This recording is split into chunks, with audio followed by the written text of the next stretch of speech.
Chapter 541. If I'm not wrong, he's Yu Qianchou. The mysterious woman transmitted her voice. He's Yu Qianchou?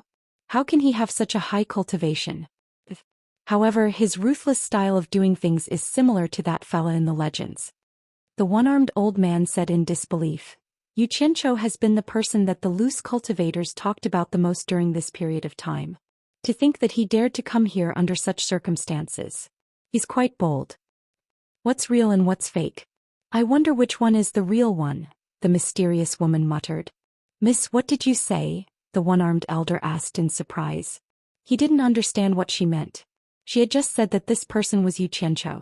Why couldn't she tell the real one from the fake one now? Yu Qianchou hovered in the air and narrowed his eyes at the one-armed elder. He was prepared to fight. What made him wary was that he didn't know how high this mysterious elder's cultivation was. When the other party casually swung out his sword, there was a faint sound of wind and thunder.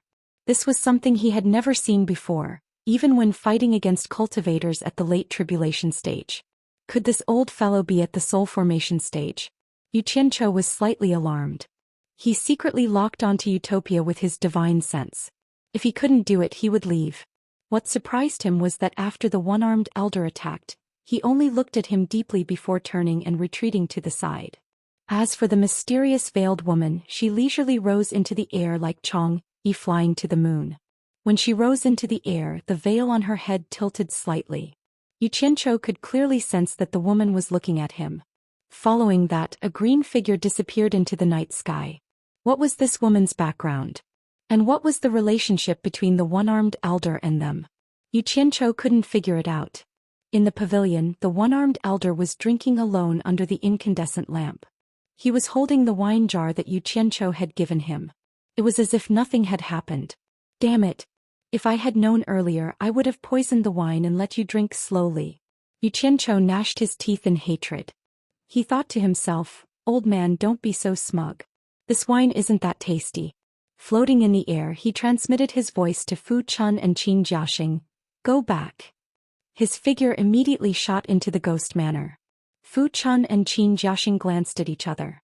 Previously, Boss had said that he was in the core formation stage, but later on, it was shown that his cultivation level was far higher than that. The fact that he could fly in the air was proof enough. Now he simply used the voice transmission technique, which could only be done by cultivators at the early stage of the crossing calamity stage. The two of them were a little excited because with the protection of such an expert, ordinary people in the cultivation world wouldn't dare to touch them in the future. This was equivalent to a big backer. The two of them did not dare to hesitate and quickly chased after him on their swords. Yan Lan and the other girls nodded and followed him.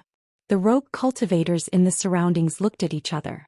They never expected that someone would dare to make a move in the ghost manor. Someone asked, who knows the two rogue cultivators following Yo Yid? I think I've seen them somewhere before. The taller one is called Fu Chun and the shorter one is called Qin Jiaxing. They are just small fries in the foundation building stage. What kind of dog-t luck did these two fellows run into? They actually managed to find such a powerful backer. Another person replied. Everyone who was listening revealed an envious expression. They were very, very envious, not just envious. Although the identity of a cultivator in a famous sect had many benefits, and everyone was eager to join it. However, the founders of those famous sects were almost all rogue cultivators. Moreover, they were talented rogue cultivators. There was no other reason. Most of the cultivators who came from sects followed the cultivation methods of their sects step by step. Within the framework drawn by their ancestors, very few could surpass their ancestors. Although the life of a rogue cultivator was hard and tiring, those talented rogue cultivators were different. They all relied on their extremely high talent to walk a path that belonged to them. Only then could they establish their own sects and compete with the cultivators in the world. Among the top 10 cultivators in the world, which one of them wasn't a rogue cultivator? Among the rogue cultivators, they had never heard of someone named Nyo Yid. However, judging from his powerful skills in various situations today, he might also be a talented rogue cultivator. To be able to follow such a person, once he established his own sect, the person who followed him would definitely have an extraordinary status in the sect. How could those rogue cultivators who had attached themselves to famous sects and clans compare to them? That was why everyone envied Fu Chun and Qin Jiaxing. If they could befriend each other now, they might have a way out in the future. What surprised Yu Qianqiu was that the ruthless magistrate that he casually mentioned became Niu Yud's nickname. Moreover, because of his fight with the one-armed old man, it didn't take long for the news to spread throughout the cultivation world. Returning to the small courtyard with 6 rooms, Yu Qianqiu sent the 6 girls away and called Fu Chun and Qin Jiaxing to his room. Seeing that he was serious, the 2 of them couldn't help but look at each other. They didn't know why their boss was looking for them. Yu Qianqiu took out 2 storage bags and threw them to the 2 of them. The 2 of them caught the bags and looked at each other. Then they immediately injected their divine senses into the bags. If they didn't look, they wouldn't know. Once they saw it, they were shocked. Their eyes widened and they couldn't speak. There were so many spirit stones in the bags. For them it was indeed a lot. They had never seen so many spirit stones in their lives. The 2 of them looked at Yu Qianqiu in confusion. They didn't know why he gave them so many spirit stones. There are 2 million top-grade spirit stones in each storage bag. It's enough for you to use. Yu Qianqiu smiled. For us?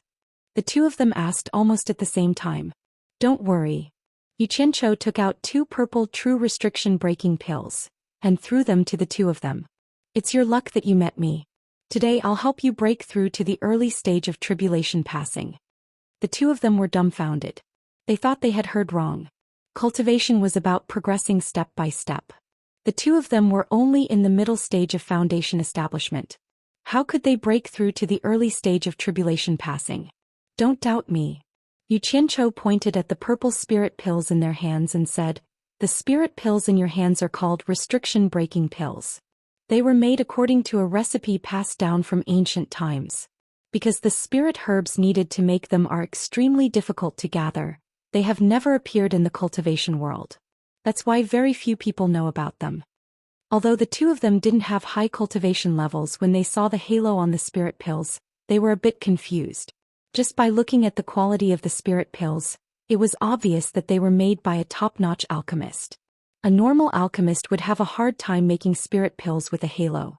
Fu Chun held it in her hands and said excitedly, Boss, do you mean that this restriction-breaking pill can increase a person's cultivation level?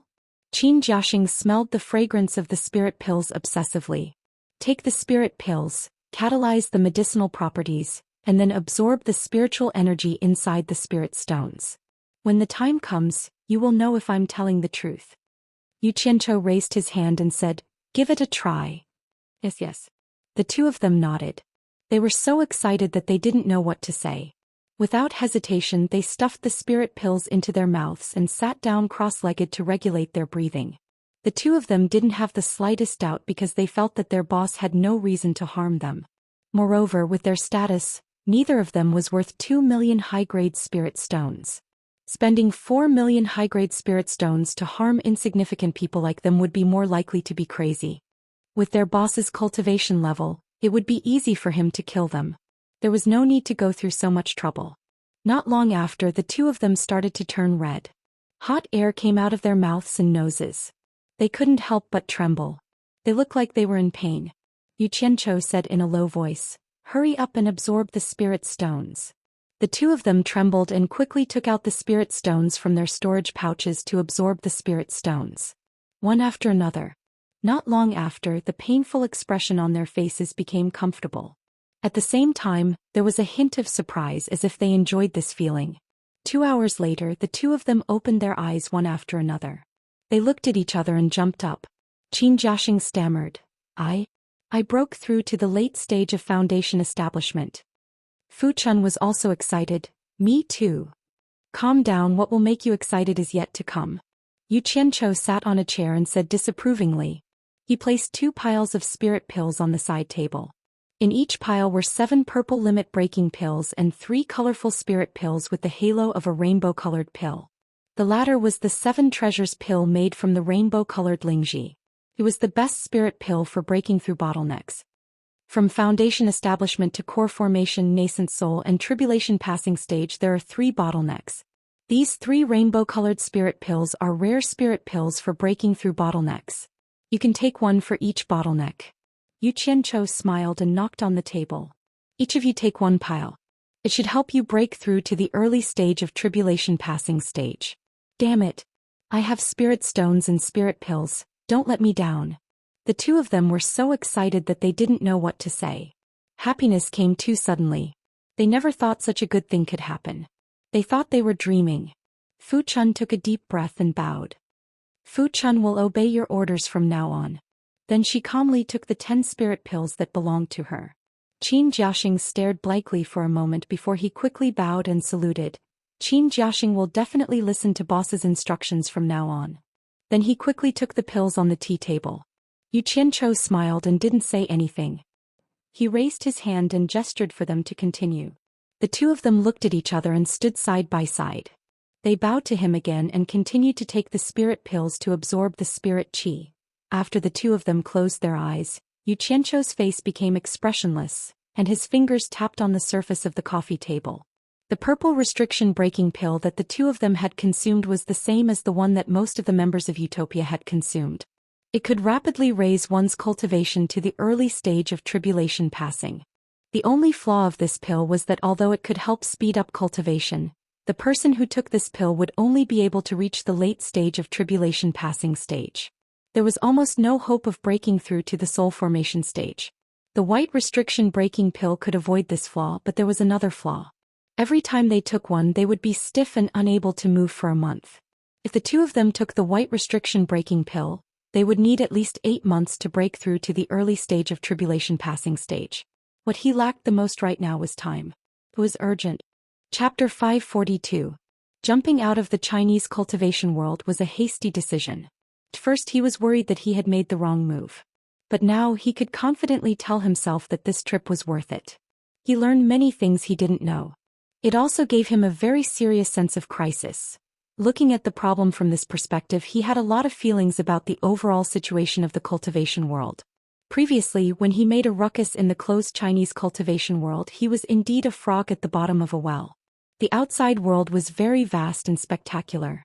There were indeed many experts in the cultivation world.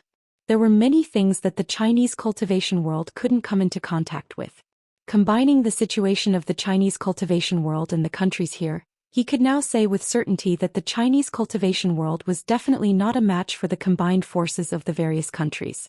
Not to mention the soul formation experts, just the final stage tribulation passing experts alone were countless. The various countries didn't even use their true strength in the war against the Chinese cultivation world. Why was it like this? Yu Qianchou felt a lingering fear just thinking about it. It was obvious that they were waiting for something, for Bai Chongqun to go to the Eastern Holy Land. Yu Qianchou now truly understood Master Bai Chongqun's position in the cultivation world. As long as Bai Chongqun was still in the cultivation world, the entire world wouldn't be chaotic.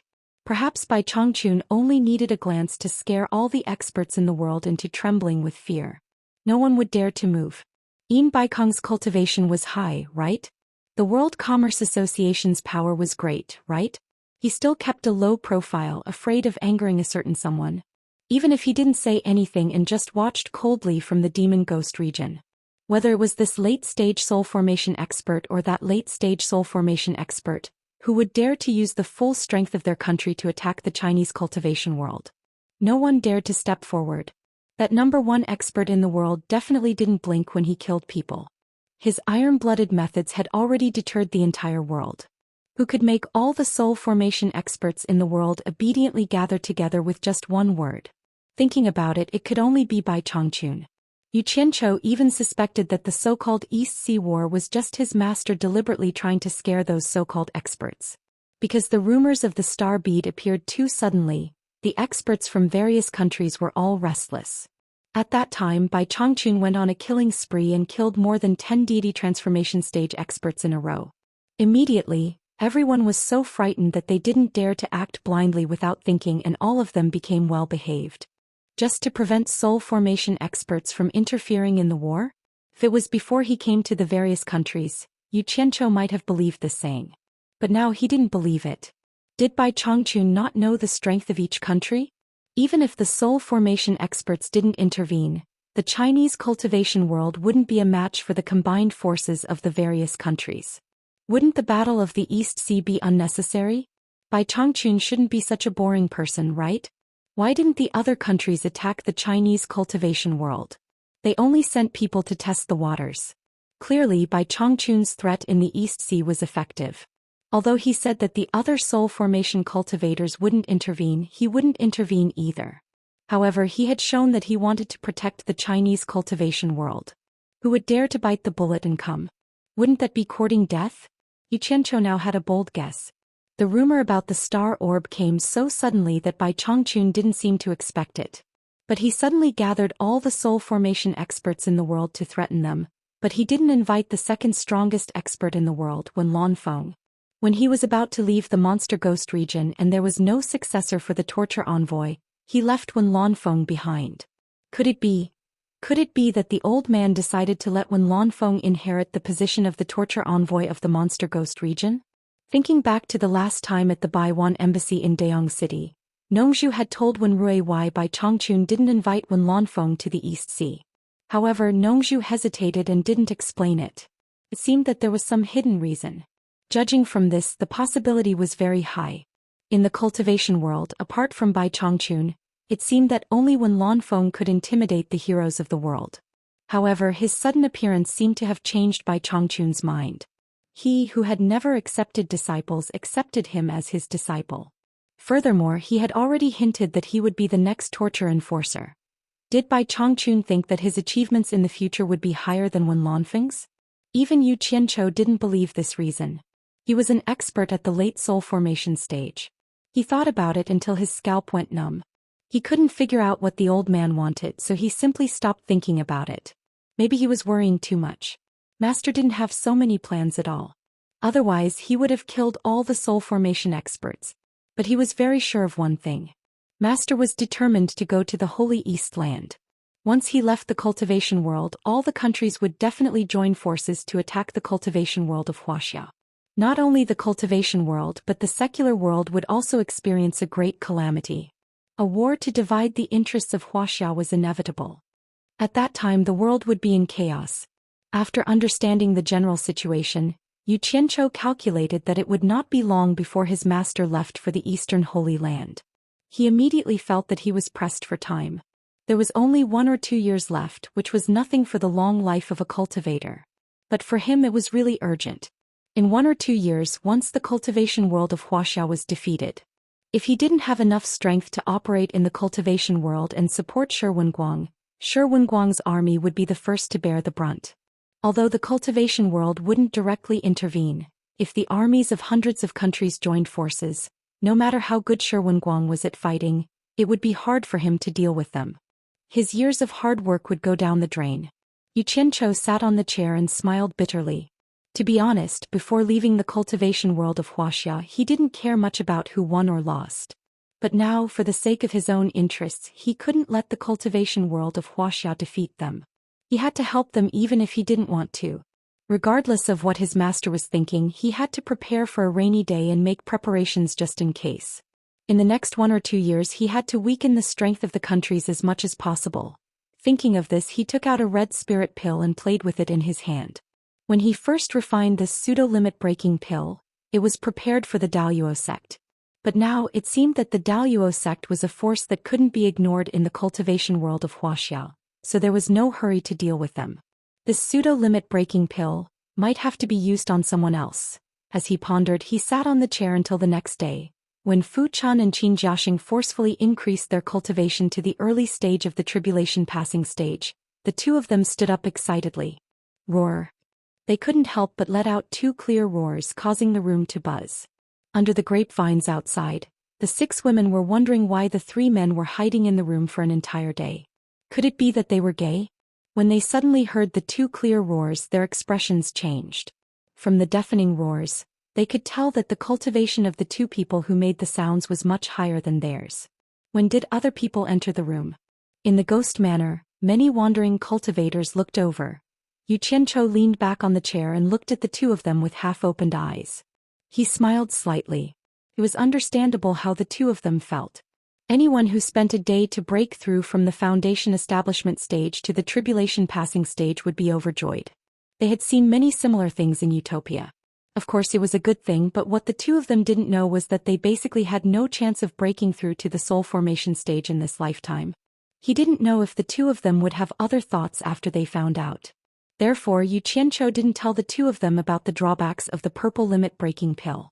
Yu Qianqiu knew that he might be a little unreasonable, but his way of thinking might be a little cruel to others. His reasoning was very simple. The two of them were wandering cultivators with mediocre aptitudes. If they hadn't met him in this chaotic cultivation world, what chance would they have of increasing their cultivation to the early stage of the tribulation passing stage in this lifetime? The chance was probably zero. Not to mention cultivating to the soul formation stage. That's right, he wanted to use the two of them, so he took out a few million spirit stones to increase their cultivation to the tribulation passing stage. However, Yu Qianqiu thought that this was an opportunity for them. Others might not have this opportunity. Some things might make people unhappy if they were too clear about it. For their own good, his own good and mine, it was better to hide it. He thought that this kind of concealment was rational and kind. How's the effect? Are there any adverse effects on your body? Check it carefully. Yu Qianqiu leaned his arm on the tea table, his head half propped up as he smiled. The two of them nodded and quickly checked their bodies. Apart from the damage caused by forcefully increasing their cultivation, they were fine. Boss, there's no problem. Fu Chun clenched her fists and said excitedly.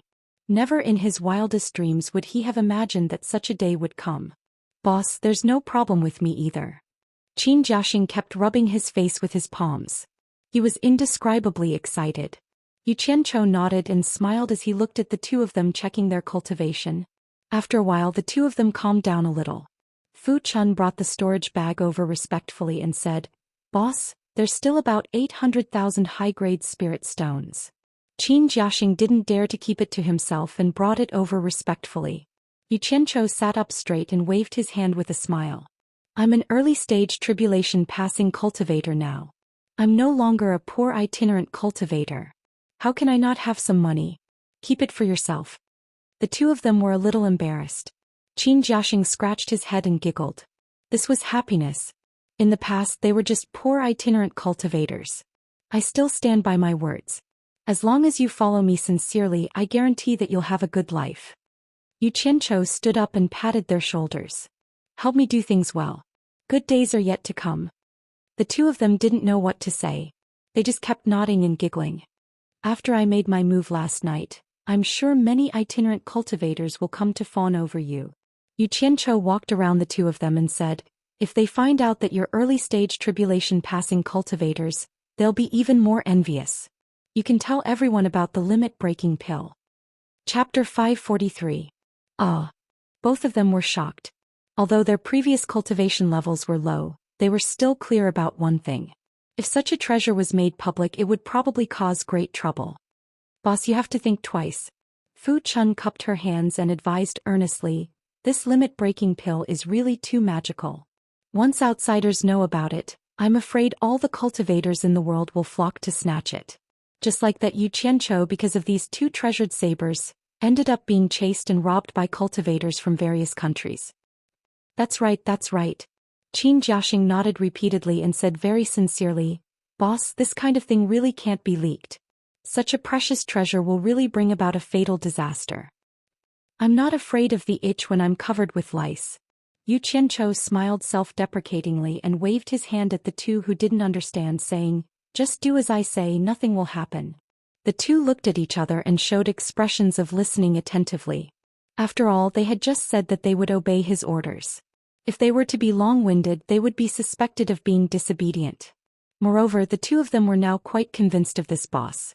Who in the world could raise the cultivation level of a foundation establishment cultivator to the tribulation passing stage in one day? They didn't know whether others had this ability or not.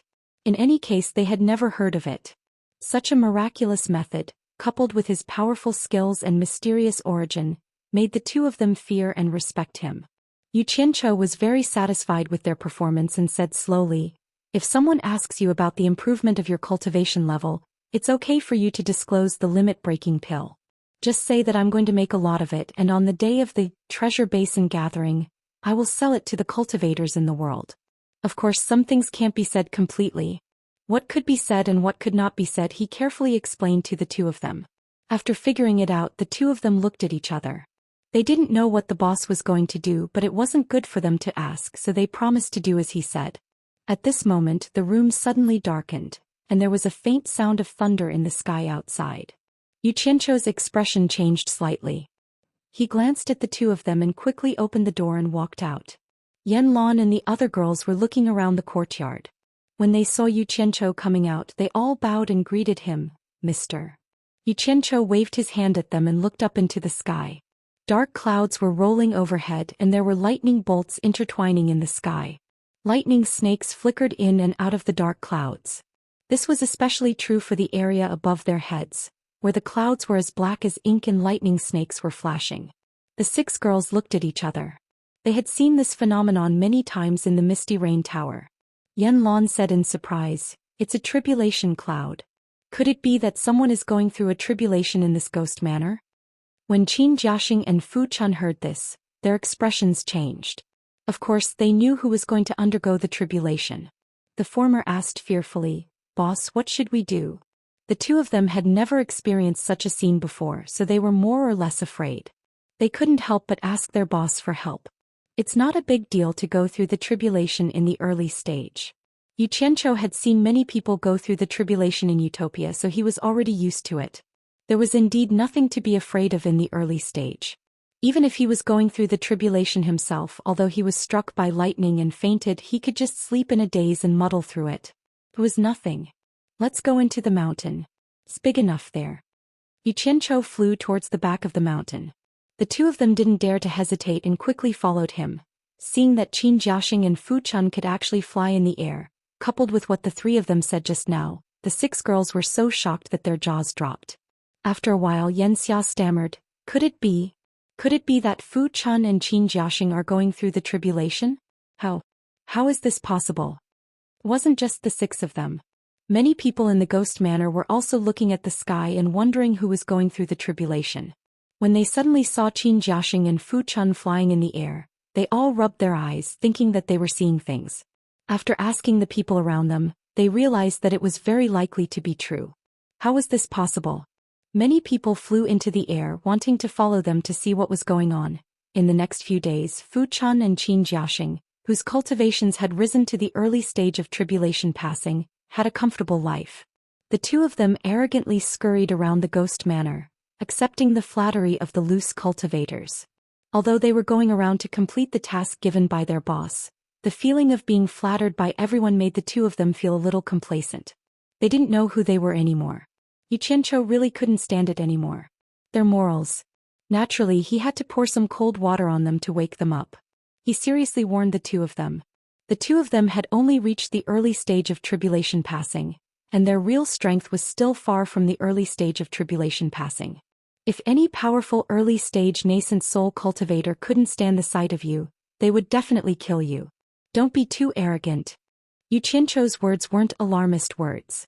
How could a cultivator who had risen to the early stage of tribulation passing in a day compare to a cultivator who had cultivated for 100 years, or even hundreds of years? Not to mention the profoundness of their cultivation arts, just their actual combat strength alone was a world of difference. A slightly stronger early-stage nascent soul cultivator wouldn't have a problem killing them. The level of one's cultivation didn't necessarily determine one's strength. This wasn't just a saying. Yu Qianqiu understood this very well.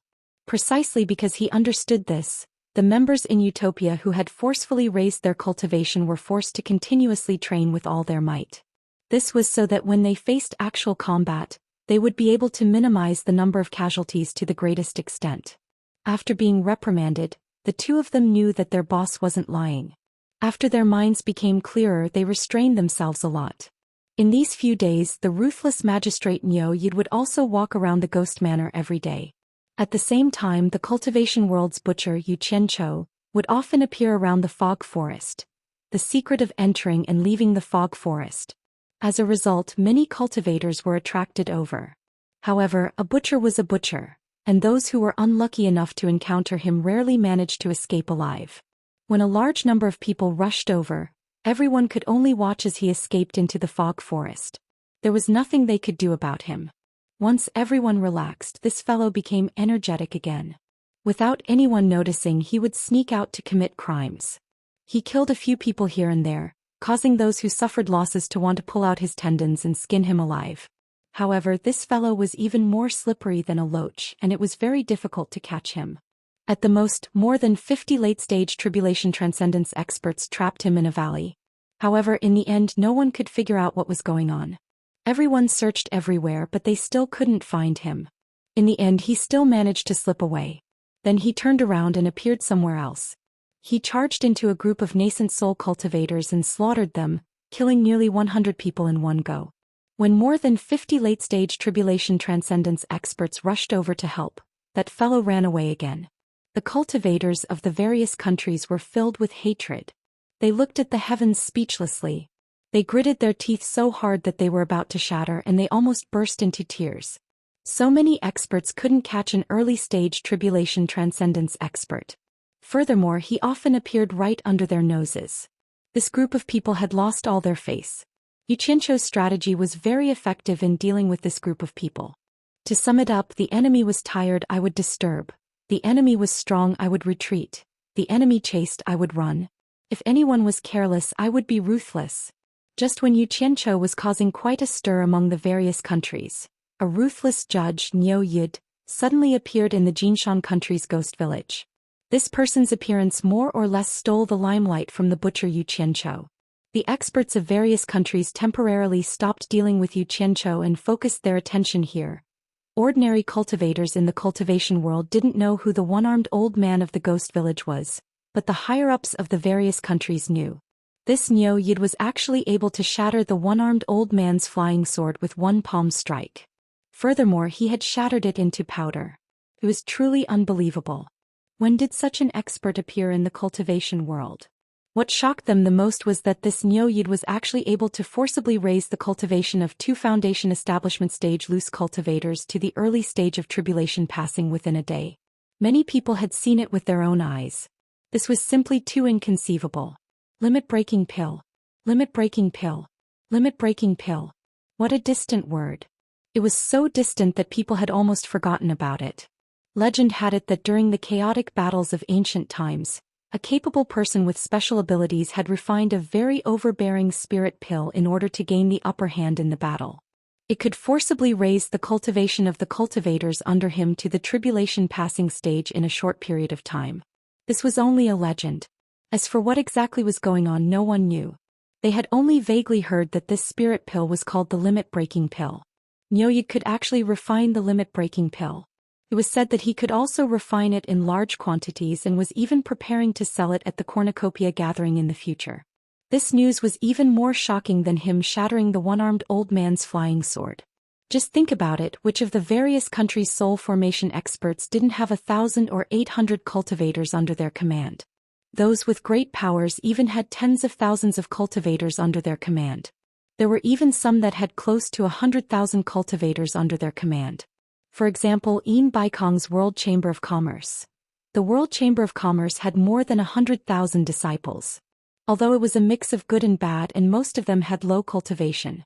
But what if they had the limit-breaking pill? 100,000 tribulation-passing experts, oh my god. Just thinking about it made people's blood boil. The headquarters of the World Chamber of Commerce, Cornucopia, God of Wealth Peak. On the God of Wealth Peak, the wind and clouds surged, causing people's clothes to flutter. At this time, the 3 people's emotions were the same, making it impossible for them to calm down. Yin Baikong, dressed in a black robe, stood tall on the peak of the mountain.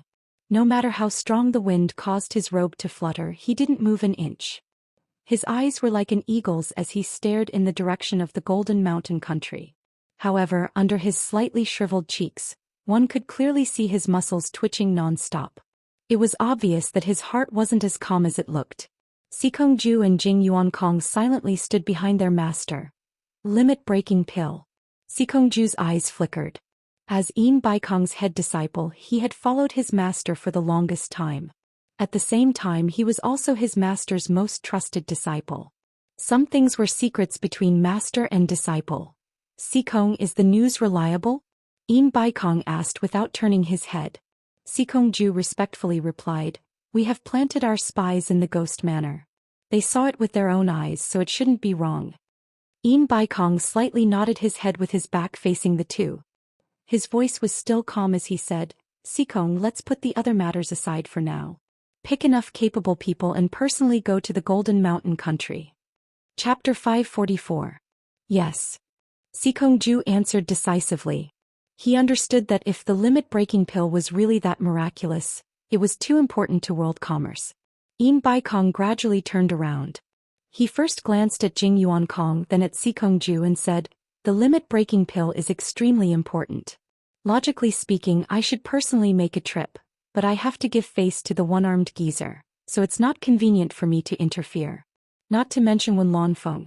Feeling that he had gone off topic, he paused and continued, "It would be best if you can invite that Miao Yi to our world commerce. If not, see if you can buy the limit-breaking pills recipe. It doesn't matter if the price is high as long as it's not too outrageous. In short, before we can guarantee the interests of world commerce, Miao Yi and the limit-breaking pills recipe cannot fall into the hands of others. It's too big of a threat to our world commerce. If necessary, we'd rather destroy it." Disciple understands. Zhou bowed slightly and frowned. What if the lords of other countries interfere? Yin Baikong put his hands behind his back and said, "You don't have to worry about this. One-armed old devil still has Lu Yanqing behind him. The lords of other countries won't run to Ghost Manor without any qualms. Not to mention Wen Lanfeng has already started meeting guests. I'm afraid everyone will have to go to Baiwan Nation first. I'll think of a way to hold them back and give you enough time." Disciple will do his best. Zhou bowed. As for what to do, you have to know your limits. Try not to clash with one-armed old devil. Taking 10,000 steps back, didn't Miao Yi say he's going to sell the limit-breaking pill at the Treasure Basin gathering? If we can stop the others from succeeding before then, when the cornucopia meeting is held with the financial resources of our world commerce, we will also be the biggest winner, Yin Baikong said confidently. Yes. Zhou also became confident. With his master holding back the other experts, he had nothing to worry about. "Yuan Kong, your eldest senior brother and I aren't here, so I'll leave the house to you," Yin Baikong called out. "Disciple will definitely guard the house well and not let master and senior brother have any worries," Jing Yuankong replied. After giving some instructions, Yin Baikong quickly left in the direction of Baiwan Nation and disappeared into the distance. The two brothers also went down the mountain. One continued with his own work, while the other gathered people and prepared to go to the Jinshan Kingdom. In fact, it was not only the World Chamber of Commerce that took action. All the other countries were like cats that smelled blood, sending their most capable disciples and subordinates to the Golden Mountain country. For a time, the Yu Qianzhou incident in the Jinshan Kingdom had not been settled yet, and now Miao Yi had stirred up a storm. One wave after another. Those cultivators who could only watch the show and could not get involved couldn't help but sigh. The current cultivation world was really in troubled times. Previously, the cornucopia had been pushed back from the 8th major event to the 9th major event. Now it seemed that it had been pushed back by the limit-breaking pill incident, and the cornucopia could only be demoted to 10th again. Baiwan Nation's sacred land, in the back room of the sacred palace, when Lanfeng slowly walked out of a complex sound transmission array filled with spirit stones. When he was on Obedient Island, he had obtained the coordinates of old ancestor Nan Ming's message formation. Just now, he had informed Obedient Island about the situation. The person he was talking to was Nongzhu, who had nothing better to do. He could imagine the scene of old ancestor Nan Ming shouting at the top of his lungs when he found out. Outside the curved arched door of the back room, when Rui greeted Wen Lanfeng, who had a slight smile on his face. He found that since the last time the old ancestor returned from the demon domain, there would be a smile on his face from time to time. The melancholy that always hung on his face had lightened a lot, as if he had let go of something that could not be resolved in his heart. What puzzled him the most was that although the old ancestor was defeated by Changchun, he often maintained contact with the demon domain. "Old ancestor, according to your instructions, the guests who have been waiting for a long time have been arranged to the bank of the heart-cleansing lake," Wen Rui reported as he walked slowly with Wen Lanfeng. Under the bright and hazy light, Wen Lanfeng lost some of his melancholy and appeared somewhat graceful and luxurious.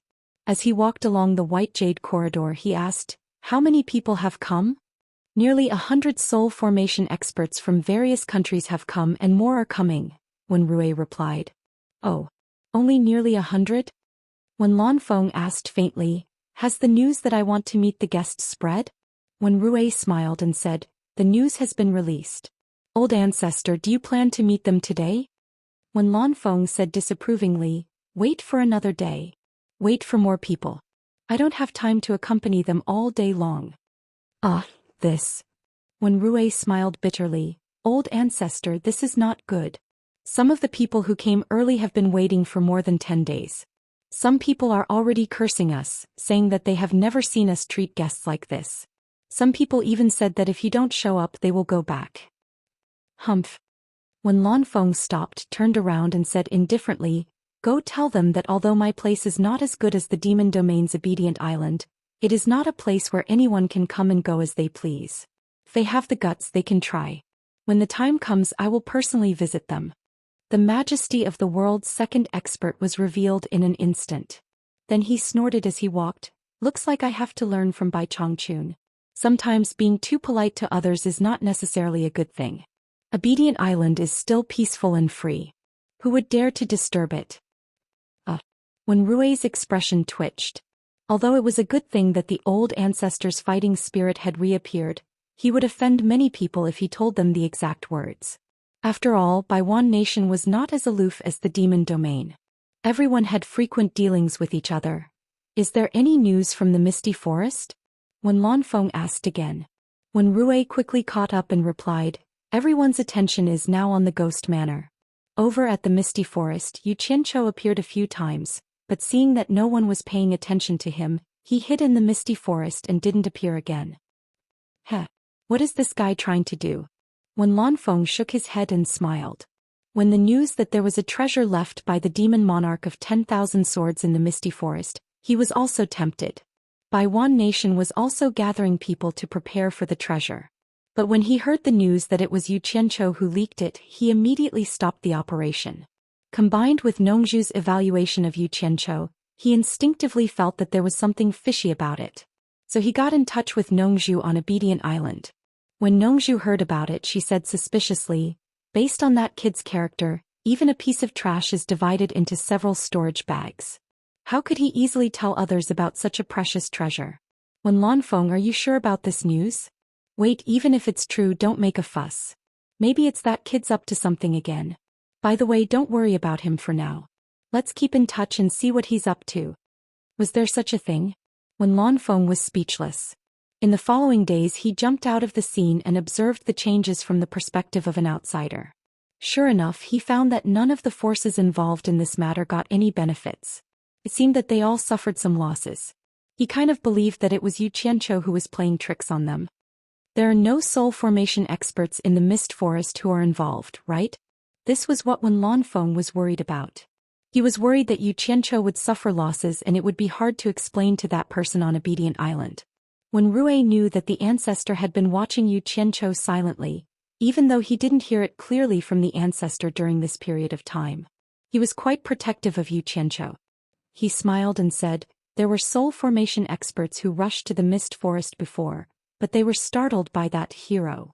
They were afraid of following in the footsteps of Hua Zongming and Pu Taidong, so they rushed back to make arrangements. Even if they want to take action, I'm afraid they have to wait until they see you." The two had already walked out of the holy hall and were bathed in the sunshine outside. When Lanfeng stopped quietly and said slowly, "Go to the heart-cleansing lake, and tell them that I'll see them tomorrow." Obedient Island in the Demon Domain on the edge of the 1,000-mile lake. Nongzhu was holding a long and slender golden sword. She flicked it with her fingers and sighed constantly. After a long time he turned around and pointed at the ancestor of Nanming helplessly and said, You're also known as the #1 blacksmith in the cultivation world. The materials that Old Bai collected with great difficulty to refine a upper-grade spiritual treasure were actually refined into a middle-grade spiritual treasure by you. I don't even know what to say about you." The Nanming old ancestor, who had a strong body and a tall physique, hung his head and said somewhat innocently, "I was very confident this time and was about to succeed. At the crucial moment, who knew that Qinghuo would play tricks on us?" The intensity of the fire fluctuated. "It's like seeing a ghost," he said to Bai Chongqun, who was standing quietly by the lake with great shame. "Bai Chongqun, I'm really sorry. I didn't want this to happen." He didn't know how many times he had said this apology. Nongzhu rolled his eyes and knocked on his shoulder with his sword. He said with a hey, old Bai is going to the East Holy Land. Don't you know what a good sword means to him? What's the use of just apologizing? I say, don't hide the treasures of your Xianxia island anymore. Spill them all out and see if you can refine another one. The ancestor of Nan Ming's face twitched painfully. He pushed away the sword that Nongzhu put on his neck and gritted his teeth and said, all right, I'll go back and take a look. I'll try to refine one before you go to the East Holy Land. I hope it can help you. That's right. Nongzhu smiled wickedly. Shamelessly, she wrapped her arms around Nan Ming ancestor's neck and asked, do you want me to go with you? The ancestor of Nan Ming pushed him away in disgust. Just as he was about to scold him, he heard Bai Chongqun say indifferently, Nan Ming, I appreciate your kindness. There's no need to trouble yourself. You don't have to feel guilty. I've seen the process of refining. It's not your fault. It's that Qing Hua that suddenly had a problem. I lost my life. This is heaven's will. Nongzhu, who was making faces, and the disgusted ancestor of Nan Ming were stunned at the same time. Nongzhu said in shock, Old Bai, what do you mean? Don't worry. It's okay. Nan Ming was willing to do it. No one forced him. Nan Ming, tell me, did you do it willingly? As he spoke, he kicked the ancestor of Nan Ming's butt and let him speak for himself.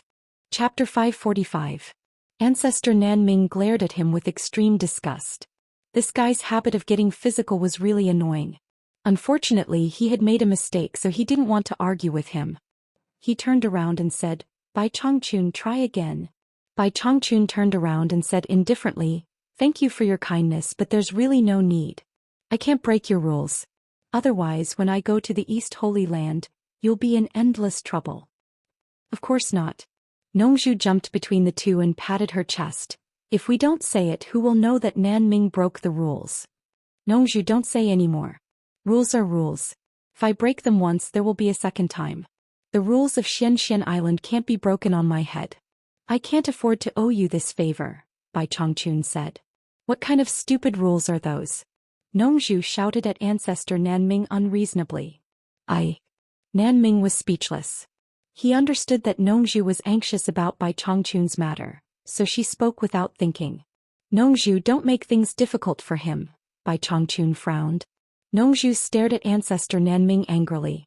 The latter smiled helplessly and cupped his hands at Bai Chongqun. Bai Chongqun, I'm really sorry.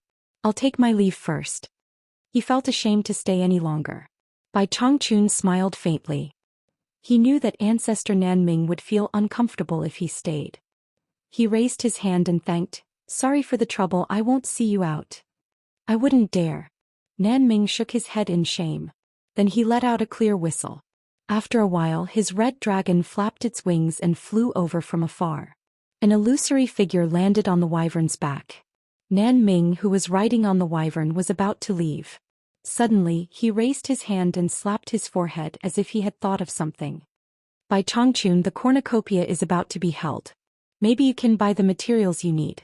If you have all the materials, tell Nongzhu to bring this to me. I'll come immediately. Nan Ming threw out a dark shadow. Nongzhu caught it and took a look. It turned out to be the black tusk that was taken from the gate of the underworld to invite him. Bai Chongqun was startled. How can I do that? I have another item here. I can't break your rules. Nan Ming waved his hand and smiled. My rules didn't say that I can't return someone's things. Bai Chongqun, don't make me leave Obedient Island with guilt again. She still owed him a favor. Bai Chongqun wasn't a long-winded person. He raised his hand to thank her for the second time and said, I won't be sending you off. Farewell, Senior Nan Ming. On the other side, Ze and Hibiscus bowed together, while Miss Mu followed a few steps behind. Farewell. Nan Ming returned the greeting and waved at the three women.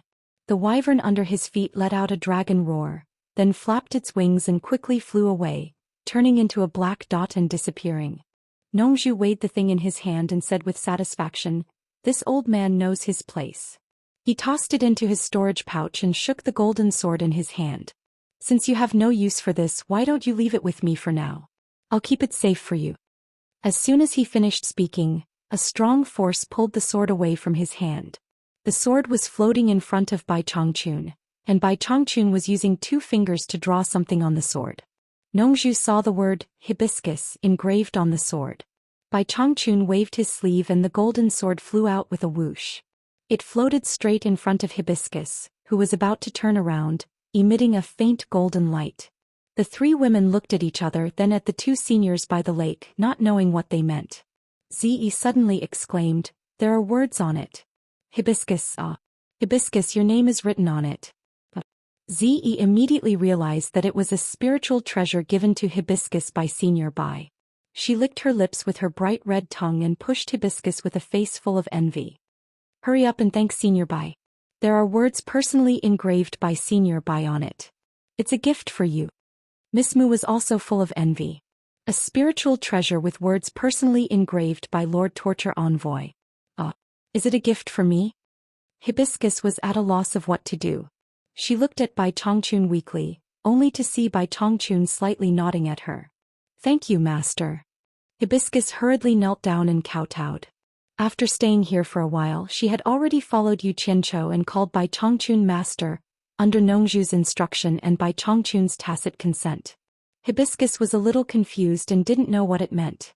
She just thought that she should call Bai Chongqun master, after following Yu Qianqiu. Nongzhu secretly sighed that this girl had a good life and followed a good man. Although that guy was not a good person, he really treated her well. Otherwise, he wouldn't have sent her to Shuntian Island. In the end, she didn't know what kind of virtue this girl had accumulated in her previous life, but she actually fell for Bai Chongqun. Bai Chongqun, who had always been cold, suddenly asked Nongzhu one day, "Yu Qianqiu is my disciple and Hibiscus is my disciple's wife. Shouldn't this girl also call me master like Yu Qianqiu? Isn't it a little inappropriate to call me senior?" At that time, Nongzhu was completely dumbfounded as if she was struck by lightning.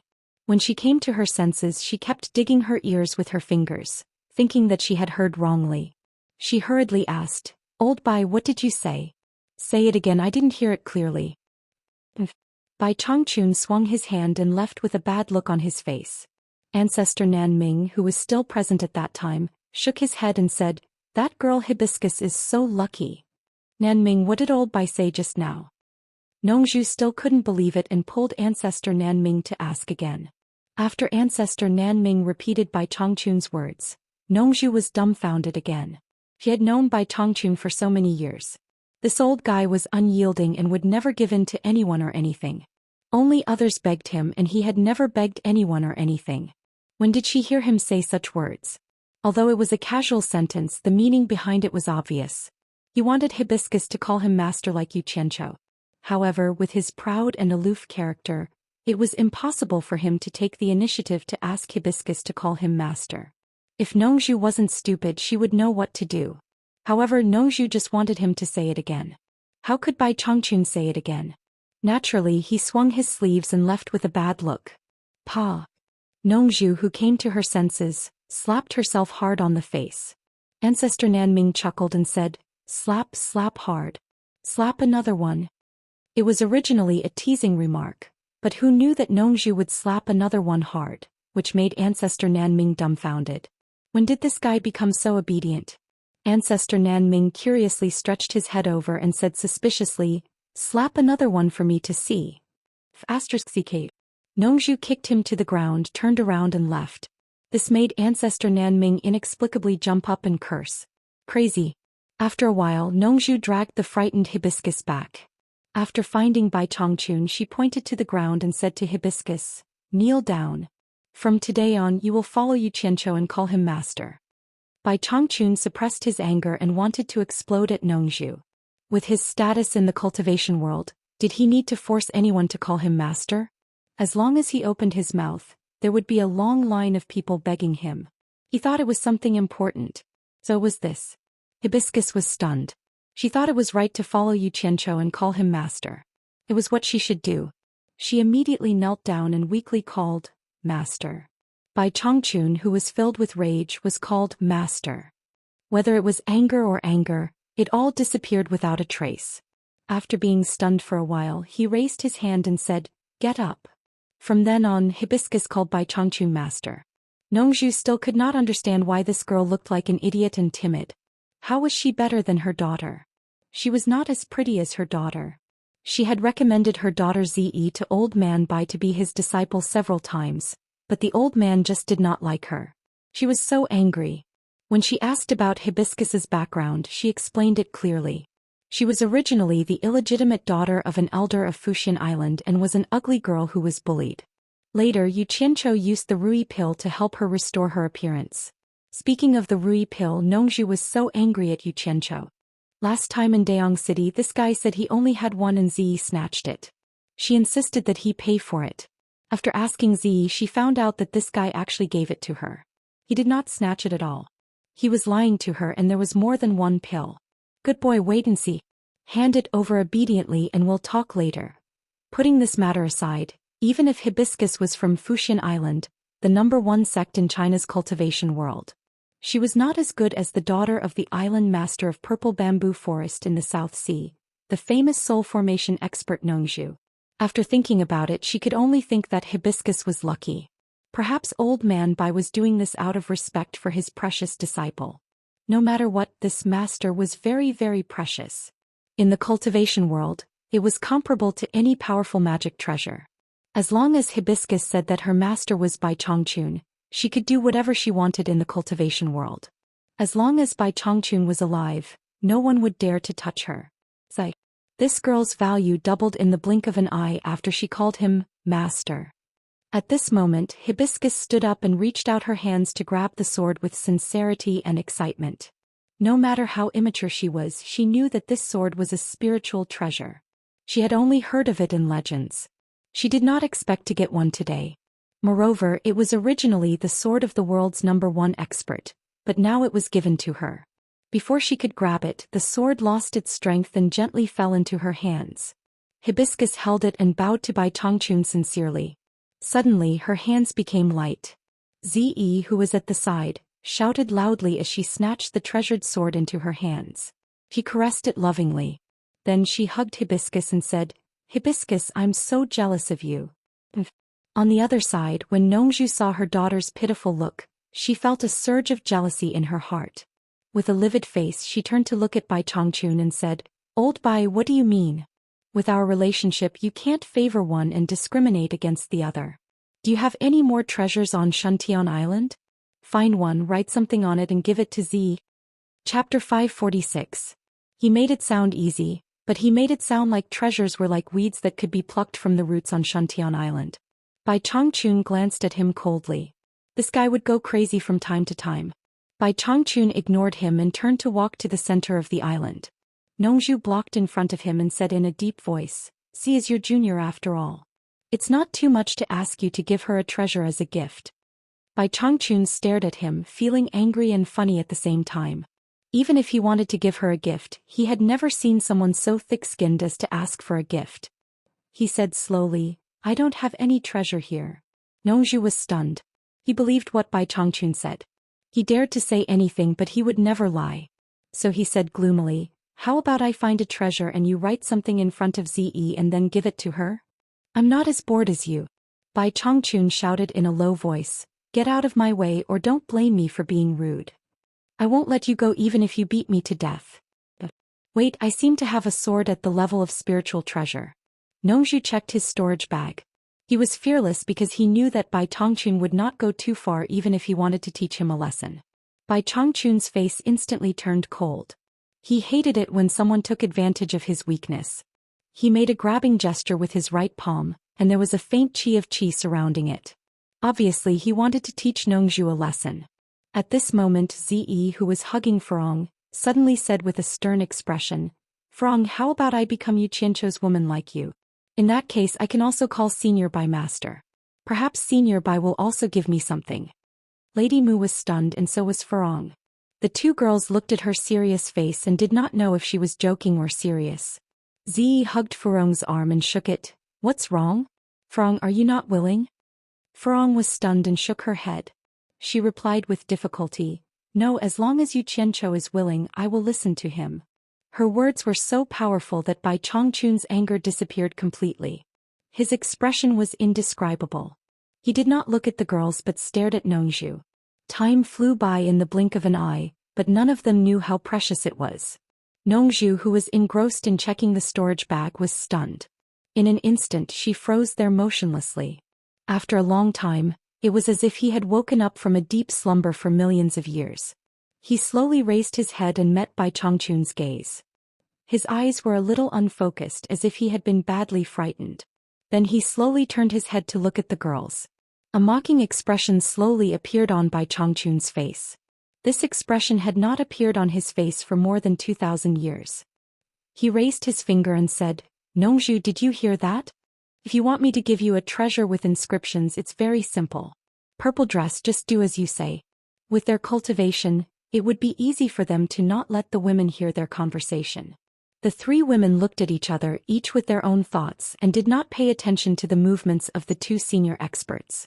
After Ziyi heard Furong's reply, her face suddenly flushed red. She was stunned for a while before she suddenly smiled and said, "I was just joking with you. I won't be that swindler's woman. Furong, did I scare you?"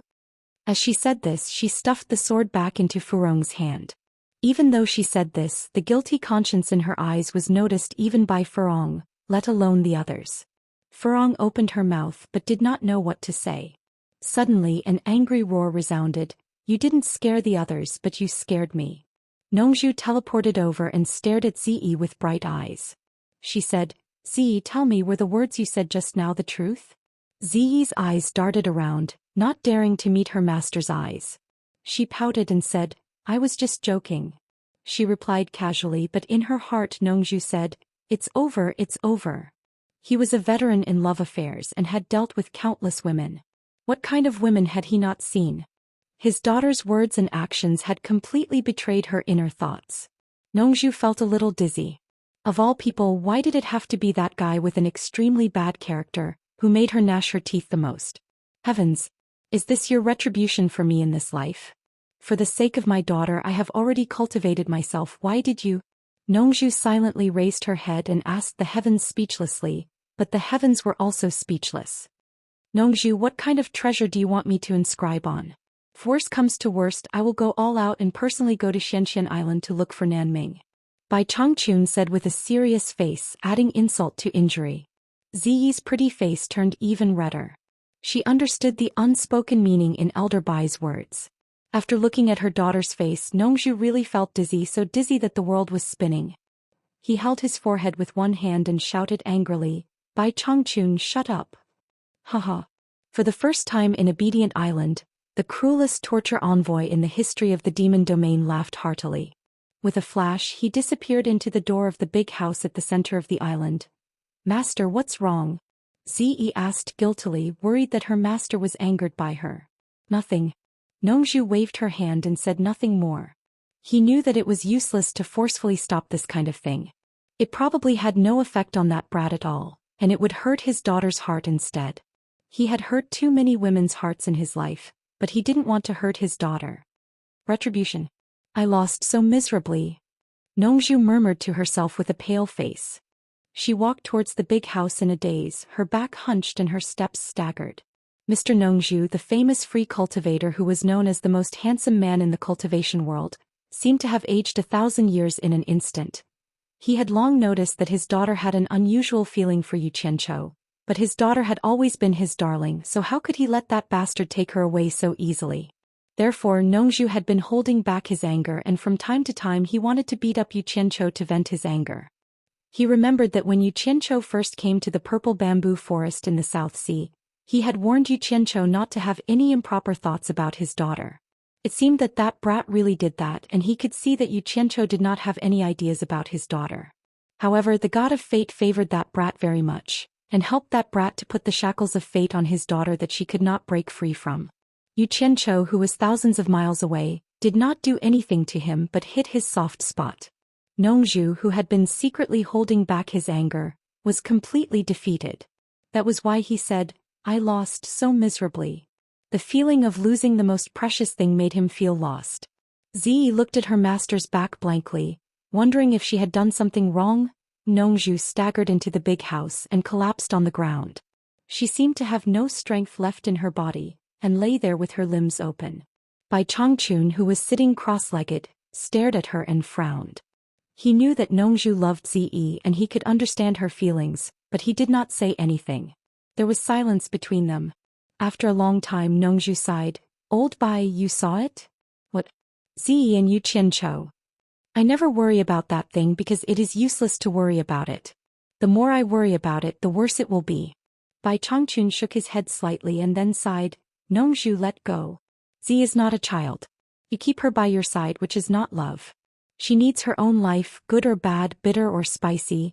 It is something she must experience in her life and she needs to taste it by herself. You filter all the taste and only give her sweet food. You should know that if she eats too much sweet food she will get tired of it and it will also become bitter. Nongzhu stared at the beam of the house and murmured, I don't want to restrict her, I just want her to have a good ending. The world is big and everything is reproduced, but they all end up in the same place. Only an eternity without eternity can be eternal, so what kind of ending is a good ending? Bai Chongqun asked. Do you think that Yu Qianchou's ending is not good for Zi? Of course you think so. Yu Qianchou is your disciple. Of course you think he is good. Nongzhu rolled his eyes, lying there. With a few words of consolation he felt a little better. He regained some of his vitality, unlike before when he was like a piece of rotten wood. Let's not talk about this, you won't listen to me.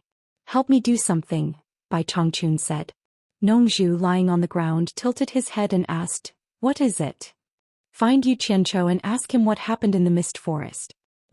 Bai Chongqun thought for a while and then said, Ask him why he can go in and out of the mist forest at will. Nongzhu's eyes brightened and he quickly climbed up, patted his forehead and said, Why didn't I think of this? If the treasure of the Thousand Swords Demon Monarch is really in the mist forest, it doesn't matter if the refining failed. With the convenience of Yu Qianchou entering and exiting the mist forest at will, he should be able to get the sword of the Thousand Swords Demon Monarch. Maybe he has already succeeded. Did you think of this a long time ago? No wonder you didn't have any reaction when the refining failed.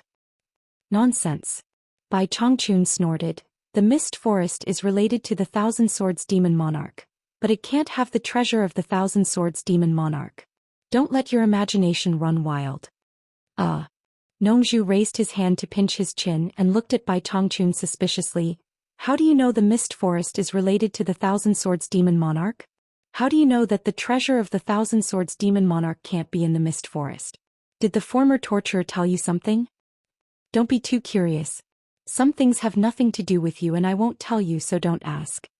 Bai Chongqun refused directly. Nongzhu was so curious that she scratched her head and ears, and the unhappiness just now had long disappeared. She tentatively asked, Is there a big secret in this?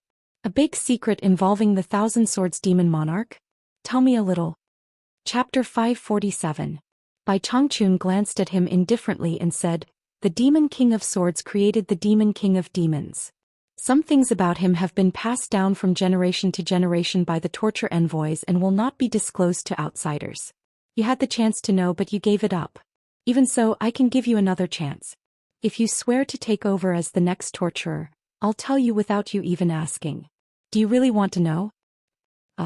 Nongzhu, who was dawdling and acting shamelessly, was stunned. His face twitched for a while before he shrank back and said embarrassedly, I just asked casually. It's fine if you don't want to tell me, but you don't have to be so serious. Don't you want to know? Bai Chongqun snorted and said, I trust the judgment of the former torture envoy. Nongzhu waved his hand and said, Forget it. That old thing makes me nervous. You'd better tell your precious disciple. It was not worth it for him to put on the shackles of the Demon King of Demons for a secret that had nothing to do with him. He lived a carefree life now. He could eat, sleep, leave and stay as he pleased. The world was big and he could do whatever he wanted. Go early and come back early, Bai Chongqun said coldly. He was urging him to hurry up and stop dawdling. Humph. Nongzhu got up unhappily and said while pulling his clothes, It's my bad luck to meet you. You always order me around. I just want to ask you a question. You can go by yourself. Why do you always ask me to pass the message? Although he said so, he also knew that if Bai Chongqun showed up in all the countries to look for someone, it would be a little too noisy. This guy didn't show up easily. Once he did, he would shock the world and make all the practitioners panic. Those who didn't know would think that something big was going to happen again. There was no other way. He was so famous. Walking to the door, Nongzhu suddenly turned around and asked, According to the news from Wen Lanfeng recently, Yu Qianchou is making more and more trouble. Aren't you afraid that he won't be able to clean up the mess? There's nothing bad about it. The bigger the trouble, the better. If it was too quiet, it would create trouble for him. Let him get used to it, then I can leave in peace, Bai Chongqun said calmly. Nongzhu was dumbfounded. She really wanted to call him a lunatic. It turned out that this old thing really let his apprentice do whatever she wanted. For the growth of his apprentice, he used the whole cultivation world as a whetstone. His mood had fluctuated too much today and he didn't want to be agitated anymore. Nongzhu flashed outside and went to the sound transmission formation left by ancestor Nan Ming. After sending a message to Wen Lanfeng, she quickly flew away. In the sacred land of Baiwan Nation, ancient trees covered the sky densely. In the depths of the jungle, the surface of the heart-cleansing lake was as calm as a mirror, reflecting the blue sky and white clouds. From time to time, various kinds of birds would fly past. There were many pavilions and buildings by the lake, and the morning mist curled up like smoke. It was like a fairyland on earth. This was the place where the literati of Baiwan Kingdom used to entertain their guests. Occasionally, there would be people walking back and forth between the pavilions. There were also cultivators in groups of 3 to 5 who were chatting together. From time to time, people would descend from the sky. Most of them rejected the disciples sent by the Wen family to attract the guests and joined the crowd of cultivators to chat. At this moment, the sound of someone flying through the air could be heard. From the sound, it didn't sound like an ordinary expert. Everyone looked up. As soon as they looked up, they saw an old man in a black robe stopping in midair. He laughed and said, "Brother Changshu, I didn't expect you to be one step ahead of me." The person was Yin Baikong. Many people greeted him, but many turned their heads away in disgust. Below, there were 4 people standing on a stand that extended to the lake. Compared to other places, this stand was bigger, but there were fewer people. There was no other reason than that the 4 people below were the top 10 experts in the cultivation world. They were all experts in the late soul formation stage. Cultivators had their own circles, and it was difficult for those who were not of a high enough level to gather together. Just like in the secular world, the top figures' levels were too high, and they didn't have a common language with those of a lower level. Small figures couldn't afford to play with them. "Yin Baikong, you're late." The gray-robed old man leaning against the railing glanced at him. This person was the lord of the Eastern Nation, the palace master of the heavenly peak cloud palace, Hu Changshu. Yin Baikong landed beside him with a string of shadows. Just as he was about to speak, someone laughed and said, "Yin Baikong, you look good." Yin Baikong turned around and glanced at the 3 people standing a few meters away. He cupped his fists indifferently and said, "Pei Fong Ouyangda Chijujuan, long time no see." The 3 of them looked at each other and smiled. It was a smile that harbored evil intentions. A fat man in blue slowly moved towards Yin Baikong. He was plump and round and his face was covered in grease. He looked like a rich landlord. This person was the lord of the Thousand Joy Nation, a late soul formation stage expert, Pei Fong. He nodded solemnly and said, "It has been a long time. I heard that your grandson was kidnapped, so I wanted to meet you and tell you to restrain your grief. Who knew that you were really willing to take out 300 million high-grade spirit stones to ransom him? This Pei is very surprised. As expected of the boss behind the World Chamber of Commerce, you're very rich."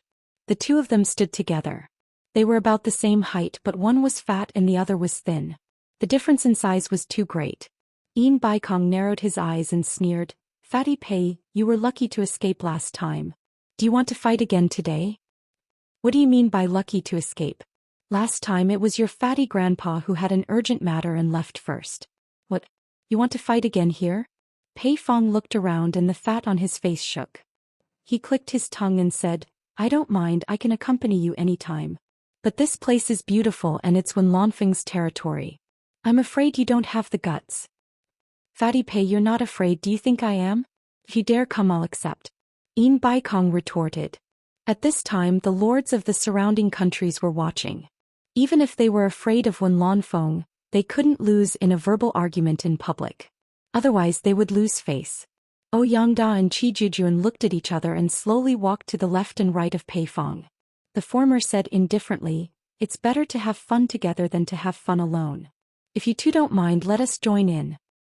"That's right." Chijujuan, who was wearing a golden robe, agreed. He was the Lord of Nine Tuis and the former was the Lord of Great Liao. Both of them were late soul formation experts and they were in the same group as Pei Fong. Their words were pleasant to the ear and they seemed to be joining in the fun.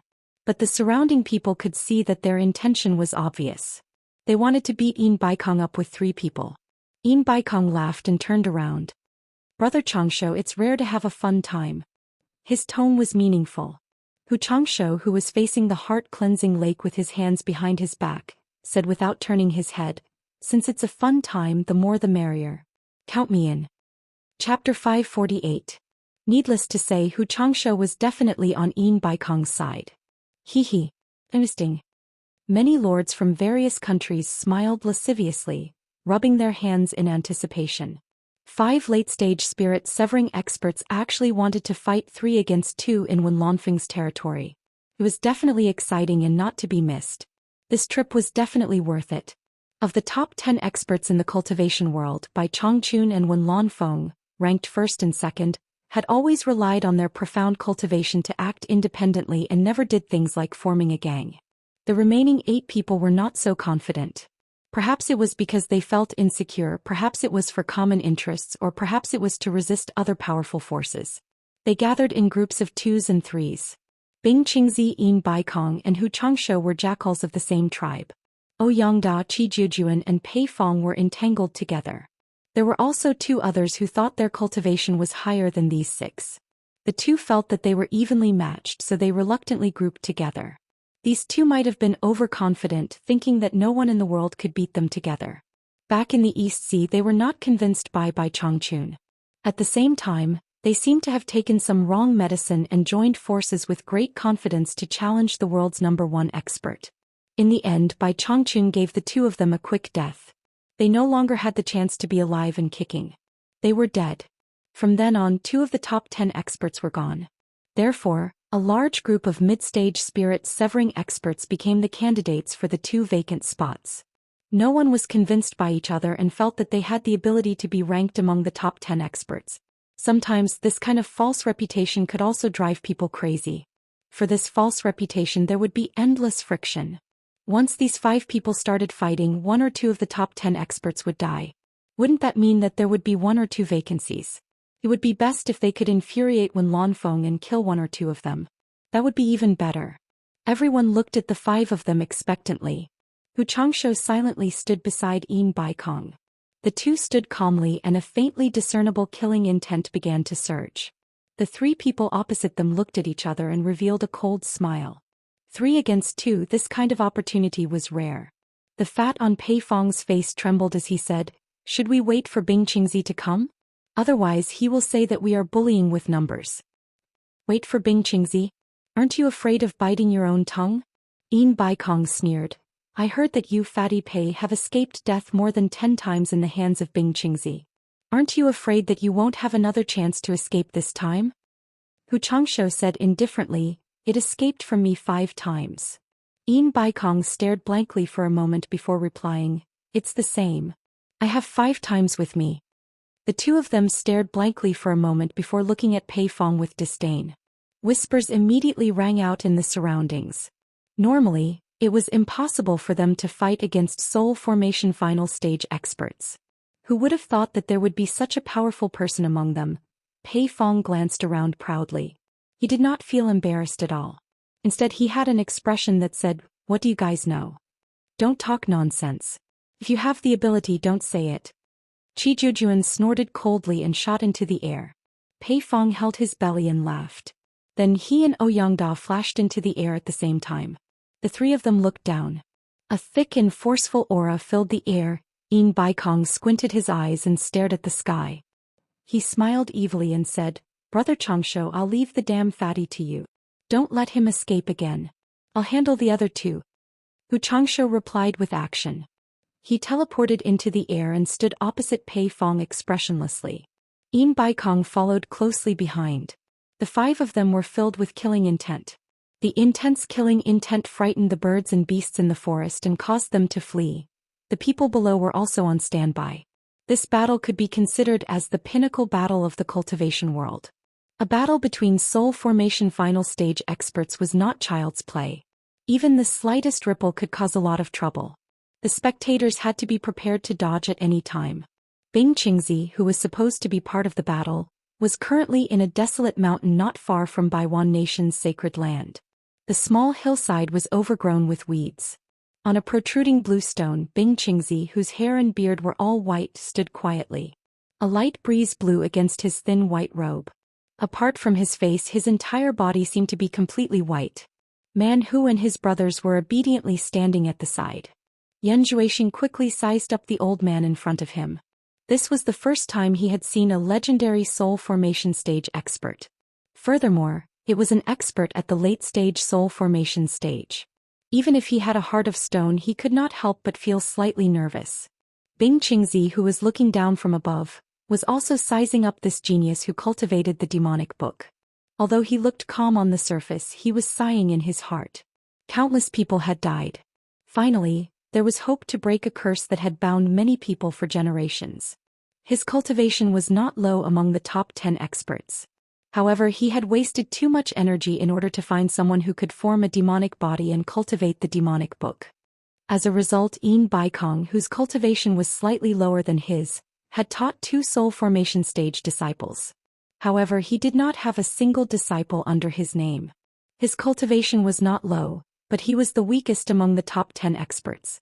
Even many soul formation middle stage experts were stronger than him. It was not easy for him to find the time to teach 7 disciples who were at the tribulation final stage. He treated each of them as if they were his own children. However, one of them died because of the demonic book's inheritor. It really made his heart ache. Activating the demonic art, he calmed down his slightly nervous state of mind. Zhou bowed and said, "Junior Zhou greets Senior Bing. I have always been indebted to Senior's kindness, but I did not have the chance to meet you. It is my great fortune to be able to meet Senior today." "No need to be so courteous." Bing Qingzi raised his hand and sighed, "I don't deserve it." Why did it sound like he was mocking someone? Zhou was slightly startled and said, "Senior, do you have any opinions about me? If you do, you can say it directly.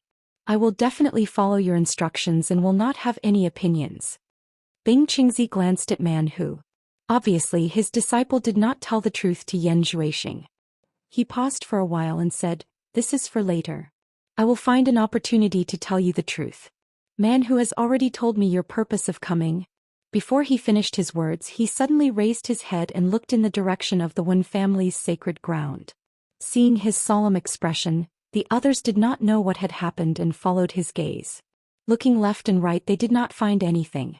After a while, they felt that there was a slight abnormal fluctuation in the air, and then they saw flocks of birds flying over from afar. "Master, is there something wrong?" Man Hu asked. "It's the breath of those old guys. What the hell are they doing? Are they going to fight in the Wen family's sacred ground?" Bing Qingzi frowned and quickly flew away without saying anything to them. For him, this distance was just a few blinks of an eye. In the sky above the heart-cleansing lake, when the situation was on the verge of breaking out, a flying sound was approaching rapidly. The spectators secretly clicked their tongues. Needless to say, the last person of the 2 groups of rivals had also arrived. Among the remaining 8 top experts in the cultivation world, only Bai Chongqun and Wen Lanfeng were left. The rest were all here.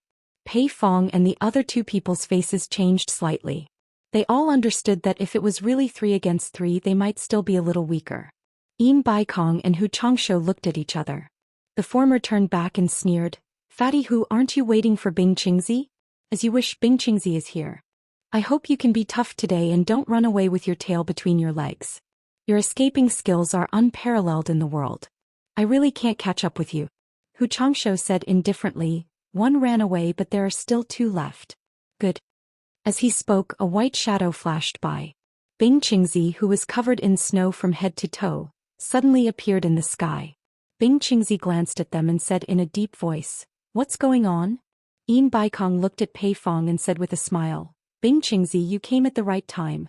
We didn't recruit anyone, but someone actually provoked us first." Fatty Pei specifically said that he was waiting for you to settle the score. "Settle the score with me?" Bing Qingzi was slightly startled and looked at Hu Changsho with an inquiring look. The latter said indifferently, "Yes." Everyone below heard it. Bing Qingzi stared at Pei Fong and said in a deep voice, "Fatty Pei, you stole my spirit beast from the snowy mountain last time. It's already good enough that I didn't settle the score with you, but you actually want to settle the score with me?" Pei Fong was speechless. Although he called out Bing Qingzi's name, he didn't mean to settle the score with him. Yin Baikong and Hu Changshu were obviously playing tricks on him. However, explaining now would make him seem afraid of trouble. He immediately said with his fat face shaking, "Bing Qingzi, don't accuse me wrongly. When did I go to the snowy mountain to steal your spirit beast? You think I can't recognize you just because you're wrapped in white?" Bing Qingzi snorted coldly. "My mysterious Yin palm doesn't feel good, does it?" Ouyangda and Qi Jujuan turned to look at Fatty. The latter frowned and said, "You went to steal from others again?" The two of them had been implicated countless times because of this guy's stealing. Allying with this guy was really bad luck. The most depressing thing was that this guy liked to steal from experts, especially from the three of them. But then again, the more powerful an expert's item, the more valuable it was. There were only a few top experts in the cultivation world. He didn't dare to steal from those that were too powerful. "What are you talking about?" Pei Fong patted his chest and said excitedly, "Don't tell me you don't believe me, but believe them. With your figure it's hard to mistake you." Yin Baikong glanced at his chubby figure and sneered, "You're a famous thief. It's not the first time you've visited my God of Wealth peak. It's a disgrace to be on the same level as you among the top 10 experts." Pei Fong had a bellyful of anger when he talked about stealing from the God of Wealth peak. The last time he snuck into the God of Wealth peak, he only stole a tightly sealed broken box and was discovered by Yin Baikong. He didn't know what kind of valuable treasure was hidden inside, but it provoked Yin Baikong to chase after him for a few days and nights, causing him to be covered in injuries and almost lose his life. In the end, he had no choice but to throw away the broken chest and escape. It was because of this that he took the initiative to provoke Yin Baikong. Thinking of the injuries that took a long time to heal, Pei Fong was enraged and shouted, "Yin Baikong, don't confuse right and wrong here. If you want to fight, then bring it on." "Hehe. Don't think of leaving here alive today." Yin Baikong sneered. He was eager to use this opportunity to get rid of one or two troublesome fellows. "Yin Baikong, I haven't seen you for many years. You're getting more and more arrogant. Do you think this is your world commerce? Do you think you can call the shots here?" A faint voice reverberated in the surroundings. Then the voice became louder and louder. Although it was soft, it became somewhat deafening in the end. The calm surface of the heart-cleansing lake was shaken by the continuous sound, and it lost its calmness. The leaves of the surrounding trees were also shaking non-stop. Such a profound cultivation. Everyone was shocked. They looked around but couldn't find where the voice came from. Although they couldn't see who was speaking, they knew it was Wenlan Feng from the voice. The expressions of the 6 late-stage soul formation cultivators changed. They weren't strangers to Wenlan Feng. Just from this voice, they could tell that Wenlan Feng's cultivation was far stronger than before. No wonder he dared to go to the demon domain to find Bai Chongchun. In the ghost manor, Yu Qianchou had already moved out of the small courtyard. He didn't move outside the ghost manor, but to the main courtyard of the ghost manor. Under Fu Chun and Qin Jiaxing's inquiry, the group of rogue cultivators who originally occupied the main courtyard happily gave up their territory. Since Senior Niu wanted to live here, no one dared to say anything. The ghost manor was no longer the world of rogue cultivators. Cultivators from various countries had gathered here. Although there were many people, no one dared to cause trouble. After all, they had been warned by their sects before coming here. Everyone's purpose in coming here was naturally to find Niu Yid. At the arched entrance of the main courtyard, Qin Jiaxing stood there like a door god. He looked at the group of people in front of him and said indifferently, "Come one by one. Don't rush. You can only enter if you pay." A large group of late-stage tribulation passing experts stared at Qin Jiaxing, who was guarding the entrance. A mere early-stage tribulation passing expert actually dared to block their way. However, they couldn't do anything about it. Who told them to ask for help? Moreover, the people guarding the entrance were the mysterious Niu Yid's subordinates. To be honest, when Qin Jiaxing first faced so many late-stage tribulation passing experts, it would be a lie to say that he wasn't afraid. He was so scared that his legs and stomach turned to jelly. But no. A person angrily strode out. Qin Jiaxing pointed at the nose of a late-stage tribulation passing cultivator and said coldly, It's your turn. The person stared at Qin Jiaxing and sneered, waiting to see what would happen. Gritting his teeth, he took out a storage bag and stuffed it into the person's hand. Just as he was about to rush inside, Qin Jiaxing grabbed him. Wait! The person shouted, let go. He wanted to kill Qin Jiaxing on the spot. Yes. 100,000 high-grade spirit stones. Not a bad amount. After Qin Jiaxing injected his divine sense into the bag, he let go of the person, waved his hand and said, you can go in. You. The person was so angry that he clenched his fists and the bones in his body made cracking sounds. Qin Jiaxing coldly snorted and said expressionlessly, Senior Nyo's time is very precious.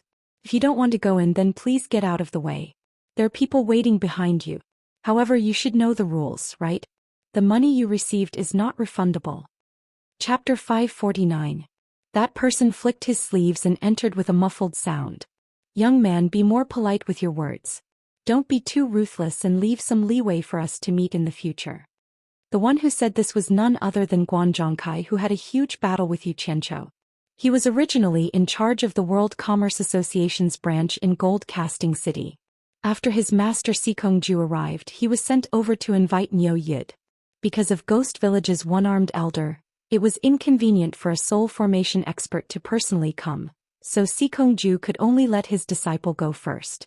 What made Guan Zhongkai depressed was that many people from various countries came to invite Niu Yid, but Niu Yid refused to come out of Ghost Village. Those who wanted to see him had to line up. This ostentatious display was really not bad. The most infuriating thing was that Niu Yid actually raised the price. Those who wanted to see him had to pay a meeting fee of 100,000 high-grade spirit stones. Otherwise he wouldn't see them. This was simply looting a burning house. If it wasn't for Ghost Village's one-armed elder having enough face and Niu Yid's unfathomable cultivation, Ghost Village would definitely be trampled to the ground today. Guan Zhongkai waited for half a day and saw this gatekeeper's arrogance and rudeness. Now that it was his turn and he was so close, he couldn't help but warn him. Leave some leeway? There's such a saying in the cultivation world.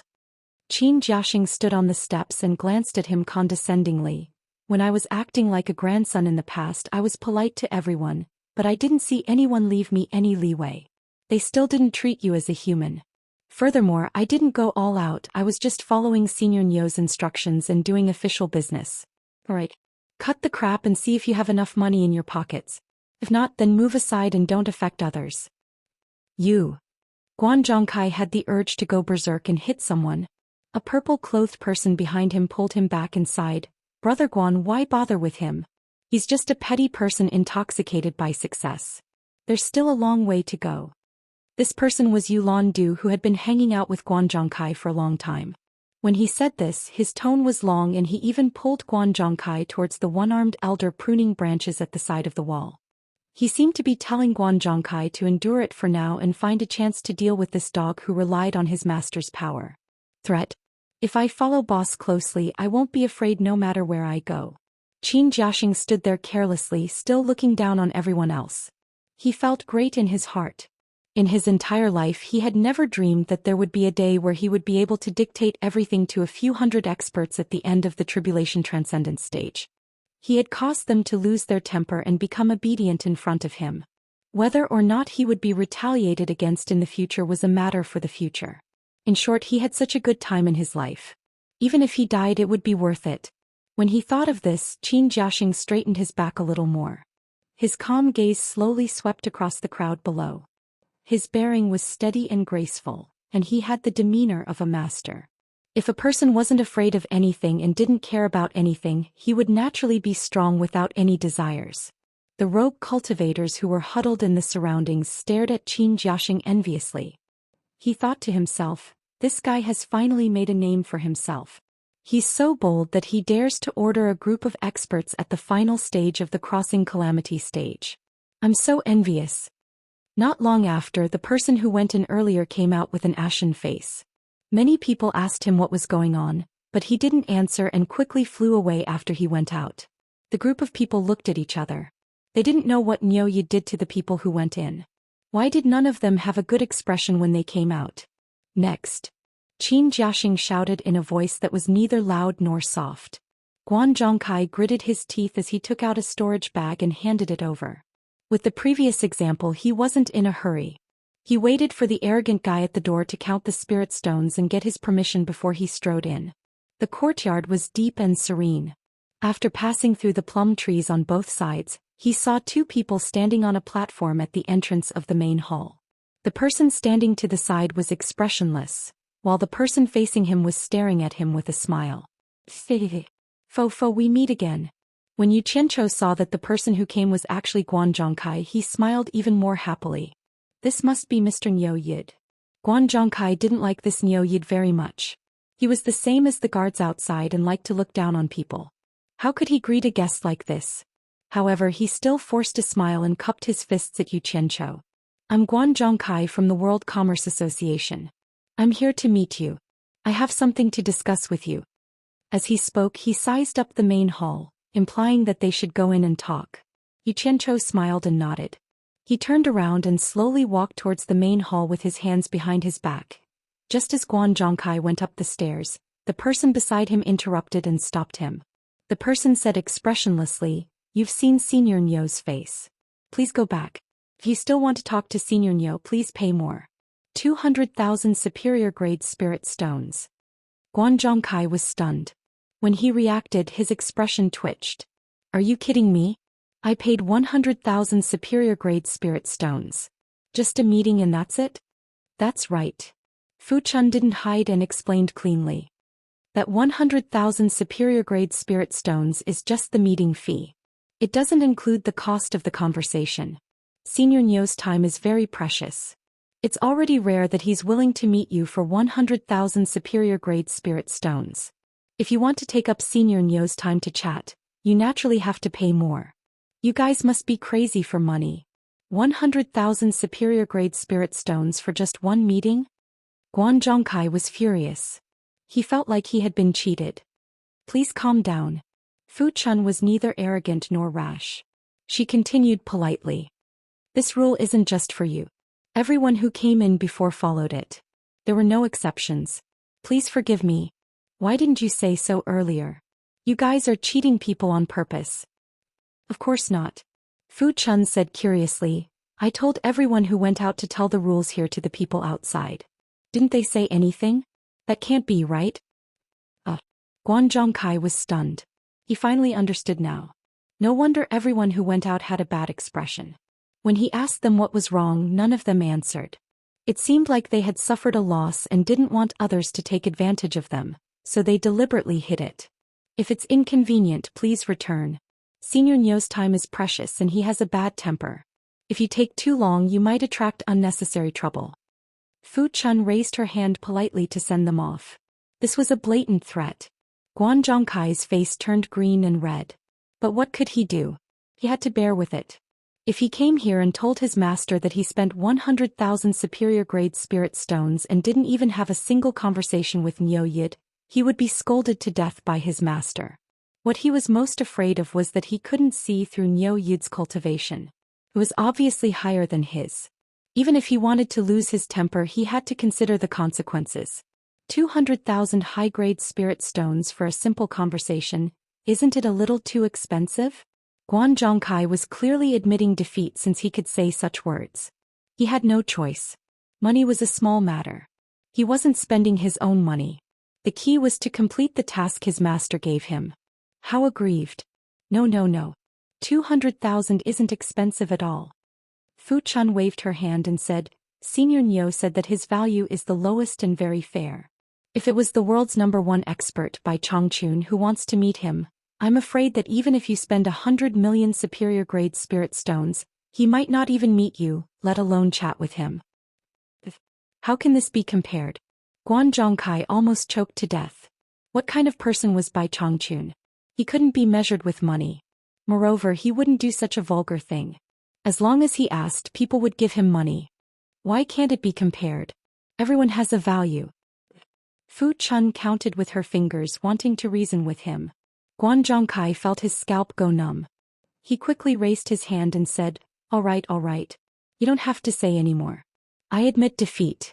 200,000, right? I'll give it to you. It took half a day to queue up. Master was still waiting in Gold Casting City. If this continued, how long would Master have to wait? Guan Zhongkai quickly rummaged through his storage bag and took out 200,000 superior-grade spirit stones. He stuffed them into Fu Chun's hands and said helplessly, "Count them." Fu Chun counted expressionlessly. She had become numb from counting money. She had long lost the excitement she had in the beginning. Boss's prepared excuses were used one after another. Today she had finally seen it. In the past she would fight over a piece of superior-grade spirit stone. Now it was like child's play. This was called earning money. But then again, Boss was probably the only one who dared to play like this in the cultivation world. "Please." Fu Chun kept the storage bag and respectfully led the way. This service attitude finally made Guan Zhongkai feel a little better in his heart. Yu Qianzhou smiled as he sat at the coffee table in the main hall. He held a cup of tea and took a sip. His eyes were focused on the clear tea in the cup. Fu Chun led him to his side and pointed to an empty seat on the other side of the coffee table. He said to Guan Zhongkai, "Please take a seat. The price to pay to speak to Mr. isn't small." Guan Zhongkai sat down and said sarcastically. Yu Qianzhou smiled and didn't reply. Guan Zhongkai frowned and said, "Don't tell me you want to collect money again?" "Please wait," Fu Chun said politely. He took out a transparent hourglass from his storage bag. It looked like it was carved from a single piece of crystal. It wasn't big and looked small. The design was not bad. Fu Chun placed the hourglass upside down on the coffee table. After the sound of flowing sand could be heard, he quietly retreated to the side. "Ah." Guan Zhongkai pointed at the hourglass and said in surprise, "What does this mean? Are you going to collect money by the hour?" "Begin." Yu Qianzhou laughed and finally spoke. He placed the teacup on the table and pointed at the hourglass. "You're talking about this. There are too many people looking for me. I have no choice but to do this. Otherwise they would come and talk to me for half a day. When will it end? I'm a soft-hearted person. I can't refuse to see people looking for me. So I can only set some harsh conditions. Please excuse me, ha." Chapter 550. You're soft-hearted? I think you're more like black-hearted. My grandmaster Yin Baikong is famous for doing business in the cultivation world, but he's never done it like you. Guan Zhongkai held back his words forcefully and didn't say it out loud. He pointed at the hourglass unhappily and said, "Looks like I'm not wrong, you charge by the hour." "Look at your words, you're exaggerating." Yu Qianzhou smiled. "There's nothing wrong with the hour, but you've already paid 200,000 for the conversation. I won't charge you for the rest of the time." Hearing this, Guan Zhongkai's slightly leaning body relaxed and he heaved a sigh of relief. But he was still cursing in his heart. What's the difference between paying 200,000 high-grade spirit stones in a single hour and robbery? No, it's even easier than robbery. Yu Qianzhou glanced at him and saw his sullen face. He knew he was probably scolding him. This was within his expectations. If he couldn't hear it, then pretend he didn't know. What could he do? He coughed and said seriously, "That Guan? What's your name again?" Guan Zhongkai had just gathered his energy and was ready to talk about business, but his face darkened again when he heard this. He had just announced his name and the other party had forgotten about it. Clearly he didn't care about him at all. Usually he relied on his position as Yin Baikong's first disciple to be arrogant in the cultivation world. When had he ever been ignored like this? Actually, he didn't care about Nyoyid at all. Although he knew that Nyoyid might be a soul-forming master, he could tell from the way he addressed him and his actions that he didn't care about it at all. Who knew that the other party was even more blatant about his disregard? Helplessly, he held his breath and said in a low voice, "Guan Zhongkai." "Guan Zhongkai, I've heard of you. Yu Qianzhou had a look of realization. He nodded and said, "I heard that you're in charge of Gold Casting City and brought a lot of spirit stones to place a bounty on Yu Qianzhou's head. Is this true?" "I'm just following orders." Guan Zhongkai wasn't here to talk about this. He casually said, "Mister, you're also concerned about this?" "Of course I'm concerned. I heard the bounty is 100 million high-grade spirit stones." Yu Qianzhou paused and explained embarrassedly, "It's not for the spirit stones, I just know Yu Qianzhou. It would be strange if it wasn't for the spirit stones. If it wasn't for the spirit stones, would you be so shameless as to do this?" Guan Zhongkai casually replied with an "oh," and glanced at the slippery sand in the hourglass. He changed the topic and said, I came to find you because I have something important to discuss with you. He changed the topic, but Yu Qianqiu continued talking about himself.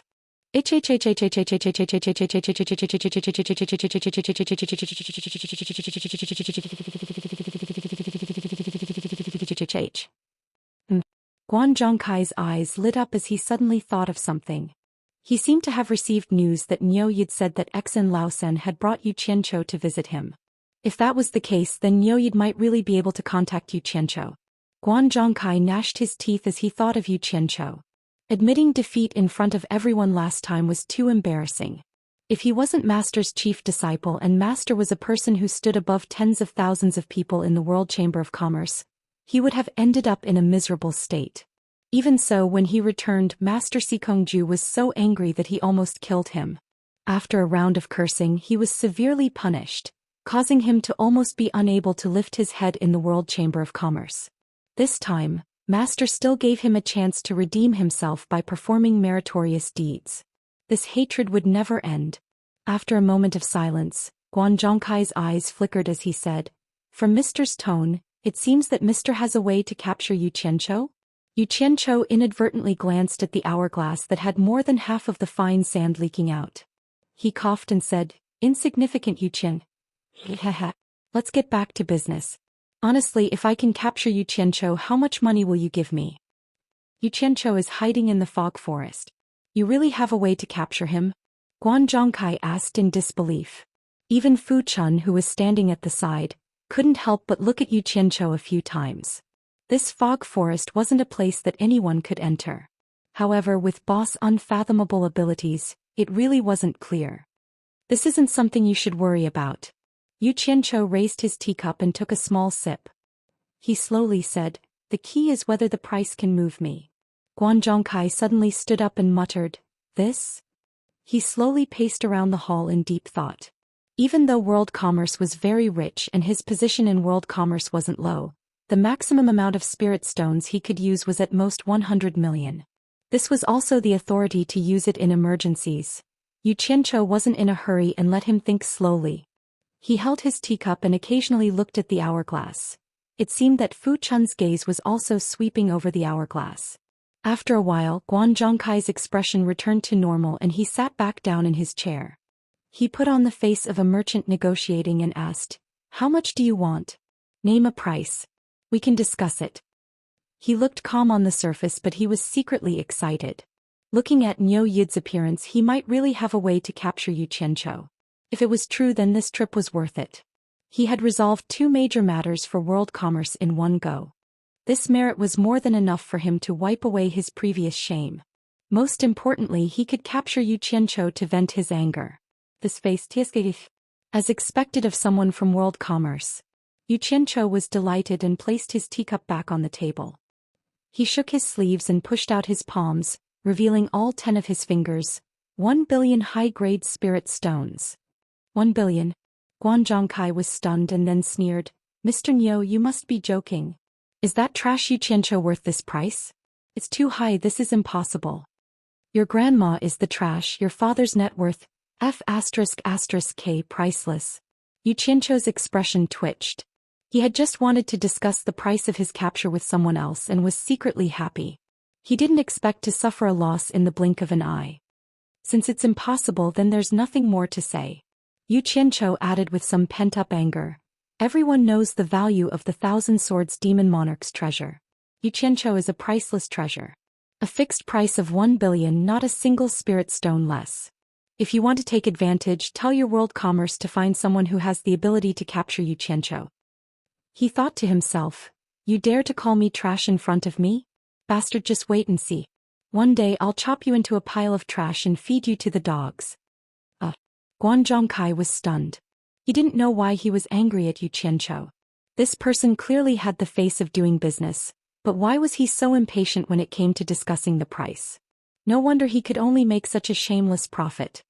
He smiled and said, "Mister, why are you in such a hurry? We can slowly discuss the price." "I have to be in a hurry. I'm thinking for you." Yu Qianqiu knocked on the table expressionlessly, then pointed at the hourglass.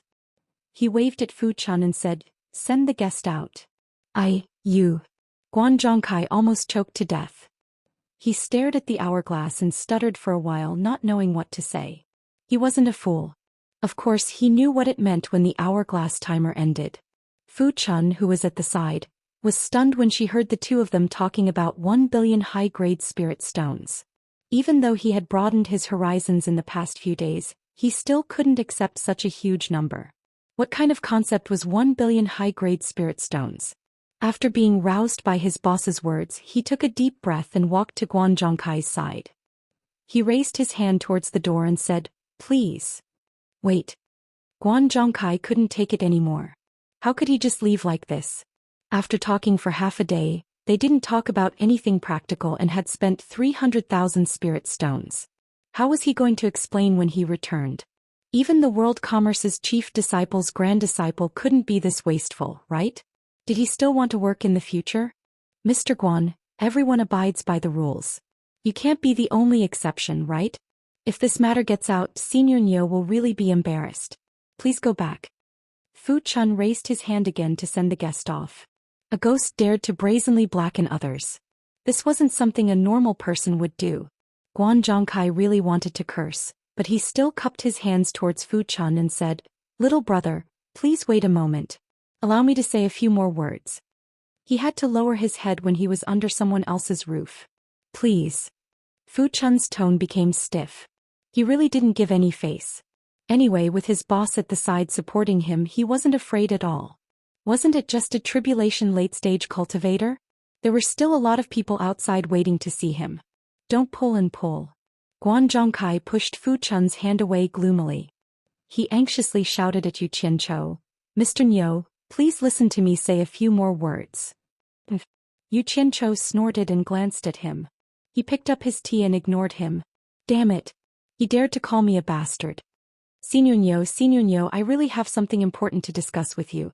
Guan Zhongkai finally stopped putting on airs and changed the way he addressed Mr. Nyo.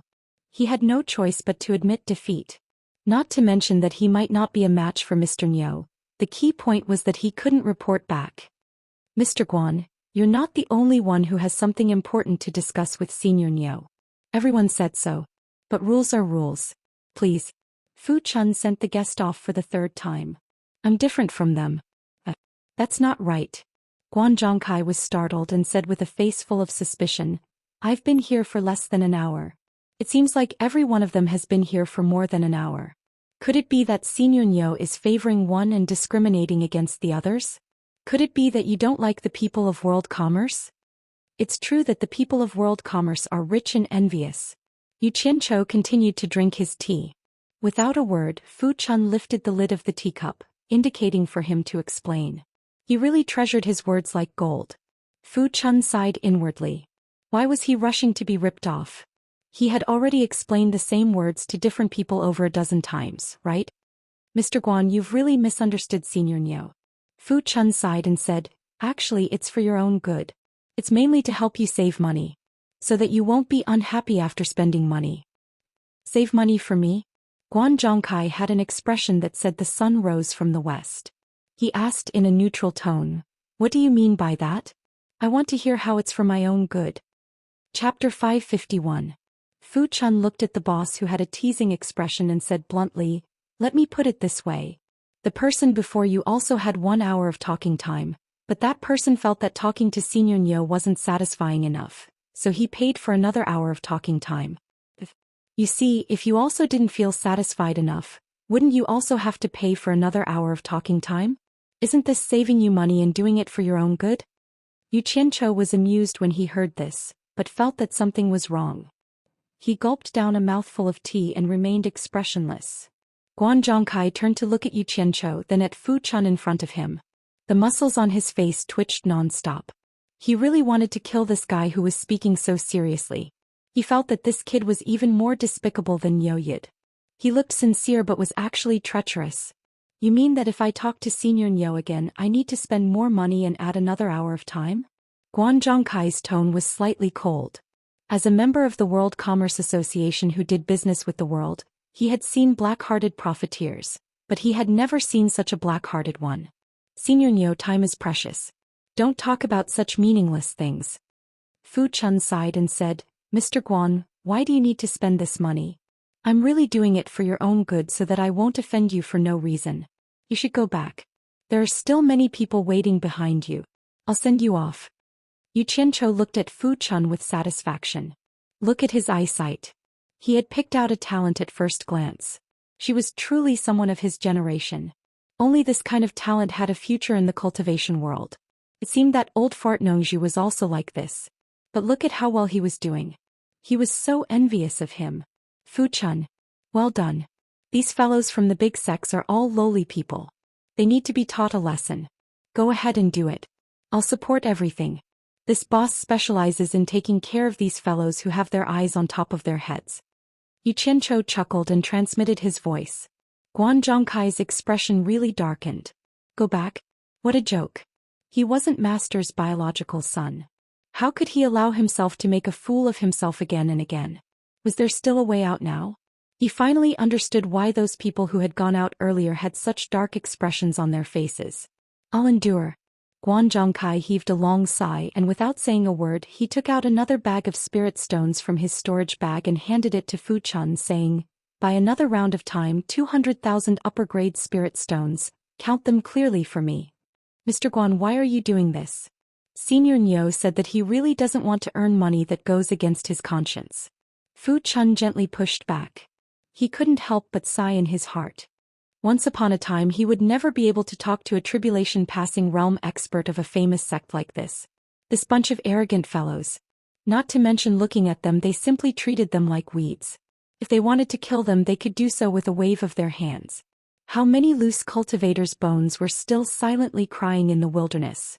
How many rogue cultivators had been forced into a state worse than pigs and dogs? Now that he had this opportunity and his boss had spoken up to support him, he would be letting himself down if he didn't do his best. Boss was right, a bunch of sluts. Guan Zhongkai handed the storage bag over again and said word by word, I did it voluntarily. The sentence made him want to cry. Was it really voluntary? It was 2F** king not voluntary, but there was really no other way. Unexpectedly, Fu Chun pushed the storage bag back and said in an embarrassed tone, aren't you making things difficult for me? He offered 400,000 upper-grade spirit stones for the second round of time, and you only offered 200,000. If it's so little, who am I going to ask for it from? I can't afford it myself. 400,000? Guan Zhongkai suppressed his anger and said, it was only 200,000 for the first round of time just now.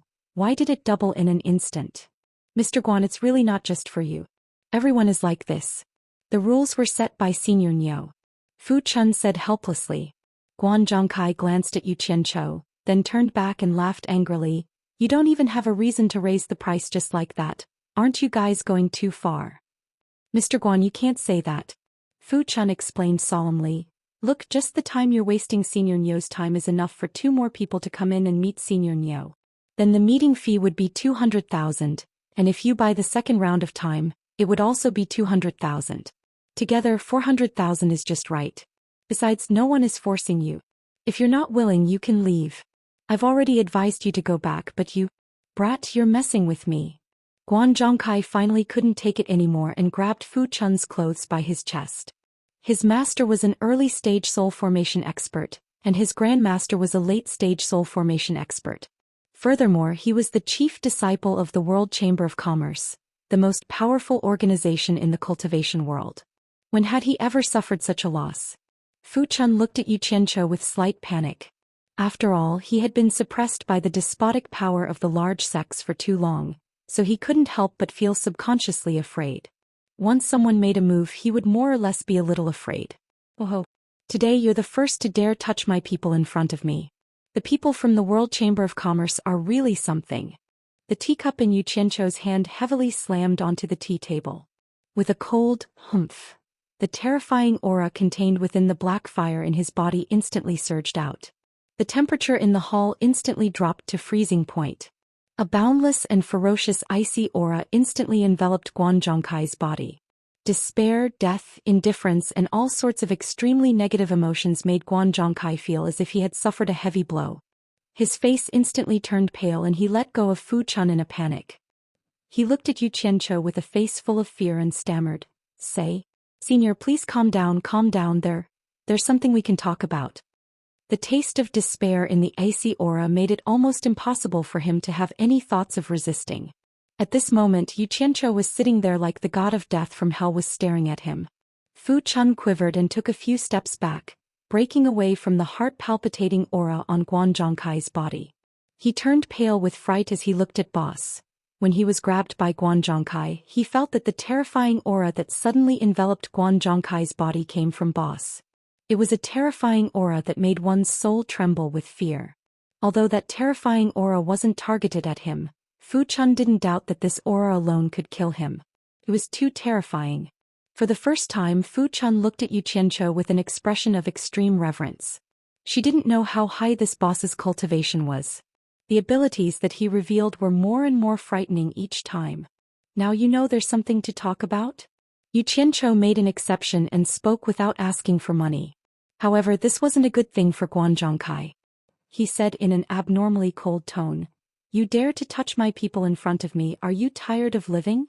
Just this sentence caused Fu Chun's eyes to slightly redden. It felt so good to have someone to protect and support her. Ever since she stepped into the cultivation world, she had never heard such heartwarming words. They were better than anything else. Misunderstanding, senior. Misunderstanding.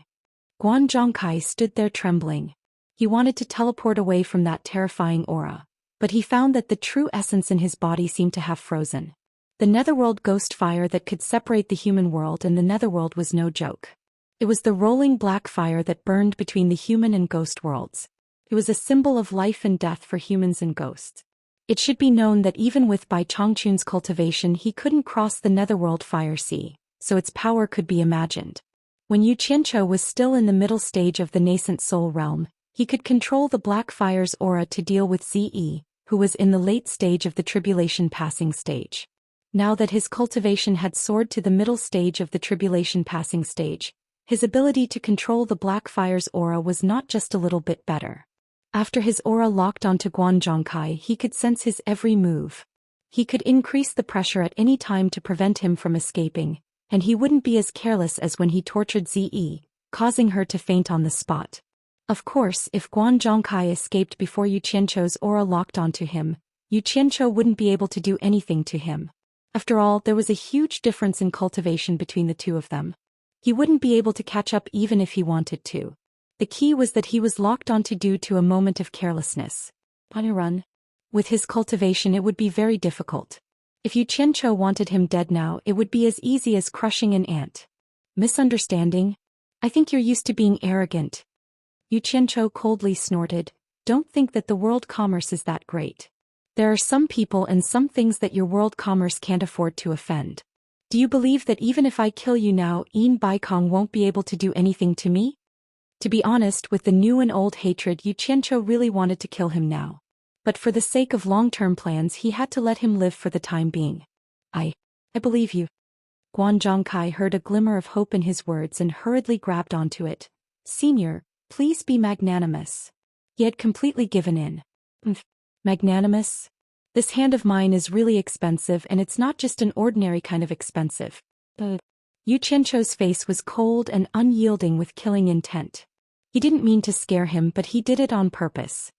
He slowly said, "You should have known when you entered this door that my words are precious. Being forced by you to make an exception. Hee. You tell me how you want to settle this debt." Junior is willing to offer 1 million high-grade spirit stones as an apology to Senior. Guan Zhongkai hurriedly followed up. He was now 100% sure that this Niuyid was a soul formation expert because the aura he emitted was too terrifying. He could actually control him to the point where he couldn't run even if he wanted to. Even his own master couldn't do that. Just this powerful aura alone was so powerful. What would happen if they fought? So he didn't feel wronged calling him Junior at all. 1 million. Hehe. Isn't your life a little too cheap? Yu Qianzhou suddenly shouted. Do you want money or your life? Damn it. Damn it. Guan Zhongkai was already forcing himself to stand up. The sudden shout almost scared him to the point of kneeling down. He trembled and said, Senior, how much do you want? How much do I want? I'm afraid you can't afford what I want. Yu Qianzhou gently crossed his legs and pointed at the storage bag on his waist. I won't make things difficult for you, lest I say that you're bullying a junior. I've always been a kind person and not a greedy person. I don't want more, just take as much as you have in this storage bag. Chapter 552. The main hall quietened down. Guan Zhongkai stood there dumbfounded and speechless, his face ashen. It wasn't that he didn't have money in his storage bag, there was more than 100 million. That 100 million was the reward for capturing Yu Qianzhou from the Chamber of Commerce. It wasn't his personal money, so how could he give it to him for his own use? The consequence of using it up was that he wouldn't be able to explain himself. He was filled with regret. He regretted not holding back just now. It was just a few irritating words. Why did he have to make a move? Now that he thought about it, it might really have something to do with him acting like a big boss outside. Now that he had finally met a tough opponent. Senior Niu. Guan Zhongkai begged in despair. I do have a lot of spirit stones in my storage bag, but that's the Chamber of Commerce's money. If I give it all to you, it's no different from killing me. It's better. He didn't say, it's better to kill me now in the end. He didn't doubt that this Niu Yi was a good person. In the cultivation world, someone who dared to call out his grandmaster Yin Baikong by name wouldn't care about the life and death of a tribulation passing stage cultivator. Moreover, from this person's actions, he wasn't just a normal person. Normal people wouldn't dare to brazenly extort people from other countries. As expected, Yu Qianzhou snorted with a faint smile. Don't talk about the Chamber of Commerce in front of me. That's not something I care about. Since you want to die, I'll fulfill your wish. After I kill you, the money in your storage bag will still be mine. Who knows, there might be some other valuable things. Yu Qianzhou suddenly stood up. Guan Zhongkai hurriedly begged for mercy. I'll give it. Senior, please don't be angry. I'll give it to you. Without another word, he quickly rummaged through the storage bag for spirit stones. Then he took out another storage bag and handed it over with both hands. Yu Qianzhou grabbed it and scanned it with his divine sense. After a rough estimate, he estimated that there were about 105 million high-grade spirit stones. He weighed the bag in his hand and said, It's all here? You're not hiding anything, are you? She slowly walked to his side. Guan Zhongkai was shocked and scared witless. He thought that Miao Yi was going to go back on his word after taking the money. He knelt down on the ground and said fearfully, Senior Niu, you are a senior expert, you can't go back on your word. I didn't even leave a single spirit stone. If you don't believe me, I can swear to the heavens. You can take it for examination. He hurriedly untied the storage pouch on his waist, indicating that he was willing to be examined. Fu Chun, who was standing to the side, shook her head slightly. It turned out that the so-called experts at the final stage of the crossing calamity stage were nothing more than this. They were usually arrogant because they had never met anyone powerful. Actually, in the end, he was no different from an ordinary person. Look at how he was wagging his tail and begging for pity. He was still so unbearable. Yu Qianzhou subconsciously wanted to take his storage bag and take a look. He stretched out his hand, but halfway through he waved it away and laughed. Look at what you're saying. If I didn't trust you, would I let you take the initiative? I'm not that narrow-minded. Get up. The cold and terrifying aura that enveloped Guan Zhongkai's body instantly disappeared. Guan Zhongkai slowly stood up as if a heavy burden had been lifted from his shoulders. He cupped his hands with a miserable expression and said, Junior will take his leave. Wait. Yu Qianzhou turned his head to look at him. Although he was now free from the shackles, he didn't think that he could escape if Niu Yi didn't let him. His whole body trembled and froze on the spot. Don't be nervous. I have something to tell you. Yu Qianzhou smiled as he put away the storage pouch. Guan Zhongkai put on a long face and said, Senior's words are precious. I really don't have any more spirit stones on me. I don't dare to waste any more of your time. The fee for chatting was too high. He really couldn't bear it. Yu Qianzhou was startled. He understood what Guan Zhongkai meant. So it turned out that Guan Zhongkai was afraid that he would extort him again.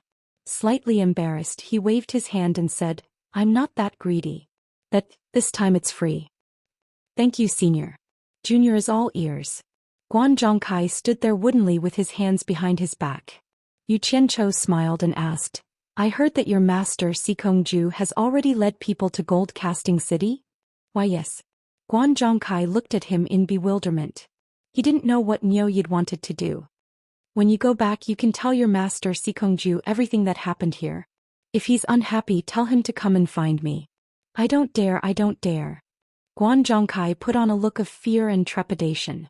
It'd be a miracle if he didn't dare. I'm afraid that in order to escape punishment he'll push all the blame onto me. Yu Qianzhou glanced at him but didn't expose him. He continued, go back and tell your master that I know why he's here. Today there are so many people who came to find me.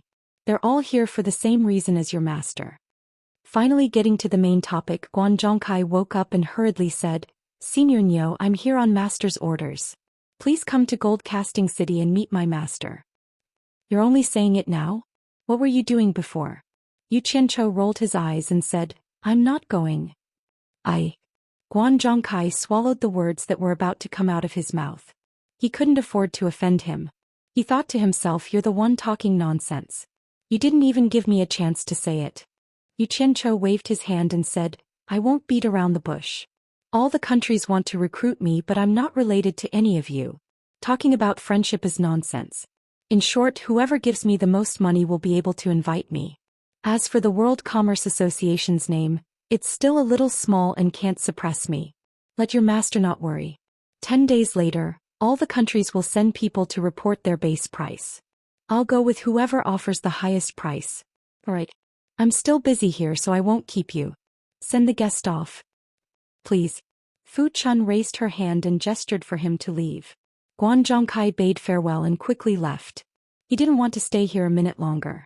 Yu Qianzhou strolled to the door and watched the two of them leave.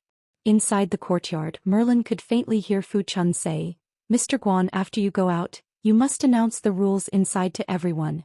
Otherwise there will be more misunderstandings. He didn't hear Guan Zhongkai's reply. After Guan Zhongkai came out, the people outside the courtyard were surprised to find that the people who came out before them all had black faces, but this guy's face was pale. Even Qin Jiaxing, who was guarding the door, couldn't help but take a few more glances. The next one can pay and go in. Qin Jiaxing raised his hand and pointed at Yulan Do in front of him.